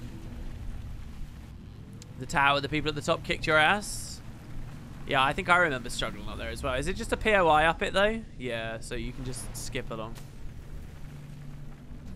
No, elite specializations are connected to your class. Tieful. Other things not. So, guys, I mean, I know it's a bit of a weird one, but because the Desolation's so short, that's kind of it now. We're done with this part. So, if anyone's got any topic, anything that you've dropped a message today and you're like, fuck, I can't believe WP ignored me. This is really annoying. Retype it now because I will look a lot more closely and carefully at chat. And we will, we'll have to conclude there. I'll be back tomorrow at the same time, though. And it'll be a while before I close down this stream here. But yeah, so don't miss me too bad because Vabi will return very soon. I also want to say, by the way, this was a really profound thing because it was data mine confirmation. So here's the Janundu eggs. Ooh. At the Janundu hatchery. But then there's also, I think this one is the giant bones, which once upon a time was Guild Wars 1.dat information that has been canonized by Guild Wars 2 Path of Fire, which is awesome. And I hope the devs do more because the more they do, the more exciting the game gets. If they can canonize Arachnia in any way, imagine if we get a raid back in the Realm of Torment and they canonize Arachnia while we're at it. It would be so cool. But look, the Lupicus Boneyard. This was a .dat thing before. And now that it's here as a point of interest in the sequel, I think it's much fairer to say that it was, you know, it was real. To have 100 QP? No, I've only done a single daily ranked queue every day in PvP this season. Or this month. I'm just not that into PvP right now. I'm really not that into PvP. For great justice. Please upgrade the Spud 2 hall. Okay, I can do that. Absolutely. Let's get our dialogue as we move in. And this means, by the way, we get our final gear set now, which is the funerary set. So this should be quite exciting too. Yeah, I could. If Jebro's doing the monthly tourney, I will host him. Absolutely. The automated tournament should be pretty exciting. If he's doing it, I'll do it. Hi, WP. You made a mistake in your video. It's about the Dwarven Ruins. Thank you. What else we got? You're off to France tomorrow for work. Oh, Benji, you're going to France for work? That sounds pretty exciting, though. Oh, Costage wanted me to talk about the Lupicus Boneyard. Yeah, that was... I've pretty much said all I think about it at the moment. Will I use the LP format to review and check upcoming Guild Wars 2 content? Yeah, when I get there. It will be slightly different to the regular LP format. Slightly. But mostly it will be like that. Yeah, it's a Halo 3 Brute Chopper, the Beetle. Exactly, it is, isn't it? I saw that moments after learning about Halo Infinity as well, I think. So, it was kind of cool. How have views been on LP? Really high at the start, slowly tapered off, slowly tapered off, slowly tapered off, down to what I usually get for LPs, which is a little bit disheartening, I have to be perfectly honest, because the other LPs I do aren't even Guild Wars. So I thought, hey, if I do a Guild Wars LP, it might have more viewership, because people want to hear my opinions on that game. But Corteria, just, I guess, Corteria is as boring to my audience as other games are to my audience, like, which is an extraordinary thing to say, and has put me in a bit of a financial and stuff tight spot, because it's such a big project for such a long time. But I mean, I'm not going to stop. It started. I'm not going to stop because of that. I'm in it till the end. But yeah, and also the thing is, when you finish one, that project's going to be online forever, and it will just keep building over the years. So I'm proud of what I'm doing. I'm happy with what I'm doing. This isn't a sob story. But you did specifically ask. What else we got? Do you think treasure hunting kits were designed by devs as a way to do metas like the Silver Waste chest farm? If that's true, it clearly didn't work. Do you think that's because of the rewards or not worth the effort? Or the mechanics themselves are not well made? Maybe a bit of both, but I think I would lean more on the reward side of things.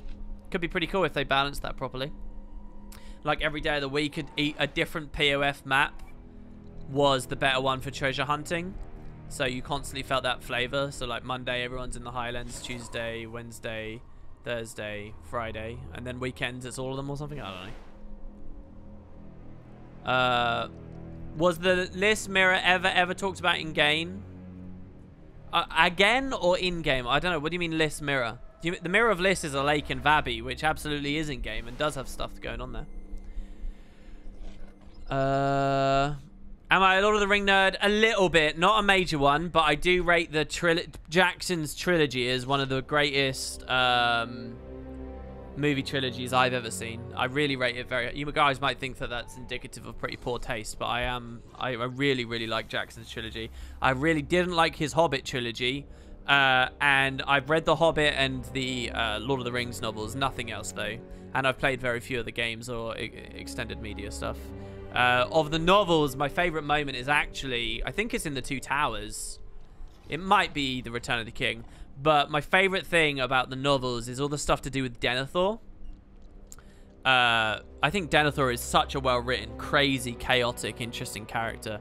And just the fall of Denethor and everything to do with him, I think, was amazing. It was really gripping to read. That's actually my favorite thing about that. But, you know, I appreciate Tolkien on all the levels that a fantasy nerd would at the same time. So. But yeah, I'm not going to act like I'm the biggest nerd for that.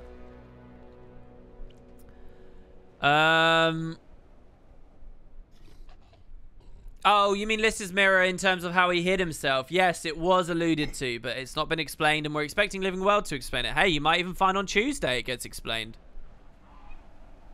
Let's hope it picks up again after court. Yeah, I'm hoping that when the videos are Heart of Thorns Part 1, I'm hoping people will be like, oh, I'll check it out again, you know. In fact, I'm really hoping on that because, yeah. I'd like to fix my laptop keyboard and stuff like that at some point. I don't think I can make it any more entertaining than it is. I'll put it that way. What is that light at the top of the sphere on the Lavabi loading screen? I don't know. I can't remember the loading screen that well. I'm sure it's just artistic license. You wouldn't have to think of... I think the most... This is what I've given you guys to look at. A rock wall. I'm sorry. There, look. At least you could look out into Vabi there. Yeah, I don't know. You probably don't have to think too deeply about it. Let's upgrade a thing for the Spud Hall now, as we said we would. No, I haven't tried Lord of the Rings Online. I haven't tried that. Just to let you know, I'm waiting till you're done to binge it all in one run. That will be a big binge. I hope you realize that. That might be harder to get through than I've been finding it hard to get through Star Trek Voyager, which will not stop destroying how cool the Borg were. Like, every single episode they do is another way to make the Borg boring. Everything about the Borg Queen has been terrible. Everything about the Borg children has been, well, not terrible. At least there's been some character development and some different characters. Christ, though. I finally got to season 7, though. I'm almost there. They've done a couple of reasonable episodes. Oh, but everything... You can tell those writers were desperate at the end, and they didn't know how to do anything good anymore. Oh, we gotta fill our quota. More Borg. Another Borg episode. Go. Oh, another episode about 7 of 9. Go. Ah. How many more have we got? 25 episodes in a season? Ah. Jesus.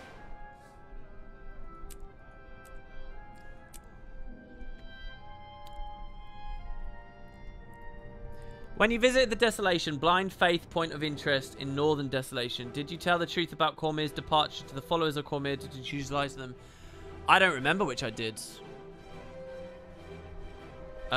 Maybe I lied to them. I tend to, when I get an option like that, I tend to go for the more chaotic kind of like, just to see what the bounds of the writing will do. Like, being like, oh, it's, yeah, she's gone. And, you know, seeing their reaction, I always find it's going to be a little bit less interesting to see how far the devs will go with the weird option. So, I probably did the more evil one, but I'm guessing and speculating into my own behavior there. I don't actually remember.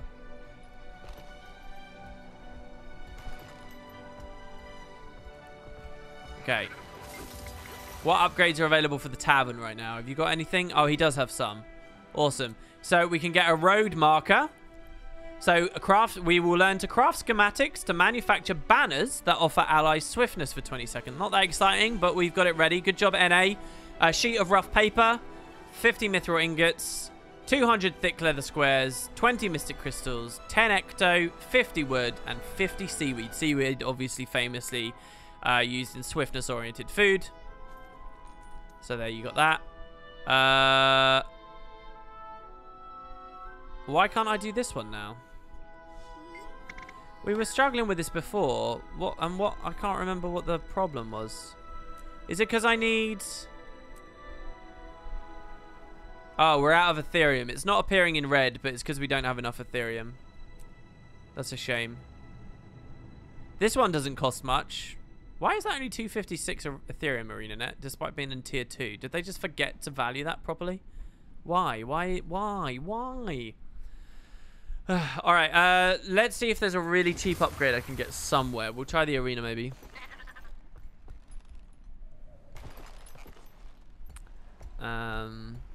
I can't decide on what class to main in Guild Wars 2. What's your opinion of NG, Rev, and Warrior? Absolutely glorious. All of the different classes hit all the gameplay niches and styles you could ever want. They can be built in that many different ways. There's ways to build power, condi, attrition, burst, mobility-oriented, defensive. Everything can be covered by all 9 of the classes. It's not meta in all places, but don't bog yourself down worrying about that. Just pick what you think sounds cool. I don't have your brain, so I don't know which one sounds cooler to you than NG, Rev, and War. But trust me, all of them will have the playstyles you're looking forward to. If you're a new player, I wouldn't recommend Rev. That's the only one. And not because it's hard, and not because it's less capable and all that stuff, but just because the experience of leveling a Rev, I think, is a little bit less interesting than the other classes, the way that they package stuff. NG is also quite big. If you're a new player, Rev is probably... if you're a new player, Warrior is probably the one to go with there. Because both NG and Rev twist things a little bit. Engineer with kits and low weapon variety. While Warrior kind of embodies Guild Wars 2 in a nutshell with tons of different weapons that change your skills and stuff. So, okay, these ones we can't get because we don't have the potions. Because I've been still selfishly drinking mine. But we can get this. Allow decorators in the arena to place turrets that damage nearby combatants. With the brawling obstacle walls. So, Mithra ingots, Elderwood planks, large fangs, vicious fangs, mystic crystals. And we hit level 22, Spud Club 2. Congrats, guys. I mean, I hope everybody's still having fun with this. This is very, very cool. We're slowly building it up. It's nice. Remember, these are the North American Spuds, which are still recruiting. If you're watching this stream, if you are new to Guild Wars, if you're just picking it up, we have 2 awesome places for the community. Not just my streams here and my videos. We have a Discord that's totally free to use. You don't need an account or a client. Just click the link in chat right now. And we have 2 in-game guilds. We've got an EU guild and we've got an NA guild. They're both thriving, awesome places. I've still got to make a video about an NA update, actually. Yeah, you can come and help with this community project. We're building some islands in the sky already, it seems. So, yeah. Charged up. Should be great. And I think I'm going to have to leave it there, guys. My throat actually is a little bit sore here. Holy shit, I just had another donation as well. You guys have been seriously generous today, and I have no idea why. Just thank you very much to everyone. Heart of the Mist donated a $5. Thank you. Hey WP, thanks for all the videos. I actually like the Let's Play and the novel reading stuff. I read them all, but it's another total thing to hear someone else read it to you. Was quite good. Have to say, you are quite good at that stuff. Sadly, that it's over. It's not over. You'll see more episodes of that coming out. Thank you very much. That's a lovely compliment too. That's really sweet. No, I never tried World vs. World No Downstate. I didn't play it for a second. No, I'm not going to do story regurgitation videos. I've explained that they're boring as fuck to make. And they're tons of effort. And I know that the only reason you watch me is to regurgitate the story to you. But you're going to have to wait until the LP gets to a place where I'm happy doing that format. All the other videos will still come. I kind of got a bit annoyed in the week. Someone was like, oh, WP doesn't cover the Living World releases anymore. Like, fuck, I don't cover the Living World releases. There's one type of video I don't do about Living World releases at the moment. One. And that's the type of video where I regurgitate the story that you just played. That's the only thing I've cut out. All the other stuff's still there. It's so annoying. So you will still see stuff for episode 3. You're just not going to see me hold your hand like a toddler through the story. We'll wait till the LP gets there. But one day that will also be there too. It's just coming later. What armor skin am I using? This is an outfit. This is common clothing outfit. So this is Asuran stuff. Just get to the point, WP. Oh, they're getting under my skin today. Oh. Wow, somebody built a shrine over here. All right, guys. Thanks very much. I hope you enjoyed. And I will see you all tomorrow. You can click the follow button on stream, and it will notify you when I go next live. Or you can just chance it. I'm going to host you now over to Jebro, who is doing the automated monthly tournament, which will hopefully be really exciting. So Oh, wait, Jebro? No, Georges. Let's host Georges. Georges is doing the monthly. So let's do that. I don't see Jebro online at all. Is Jebro online? Oh, he is. Oh, I've got to pick between Georges and Jebro. I'll pick Jebro. I picked Jebro for the UGO, so I'll pick Georges for this one. All right, guys. Let's do it.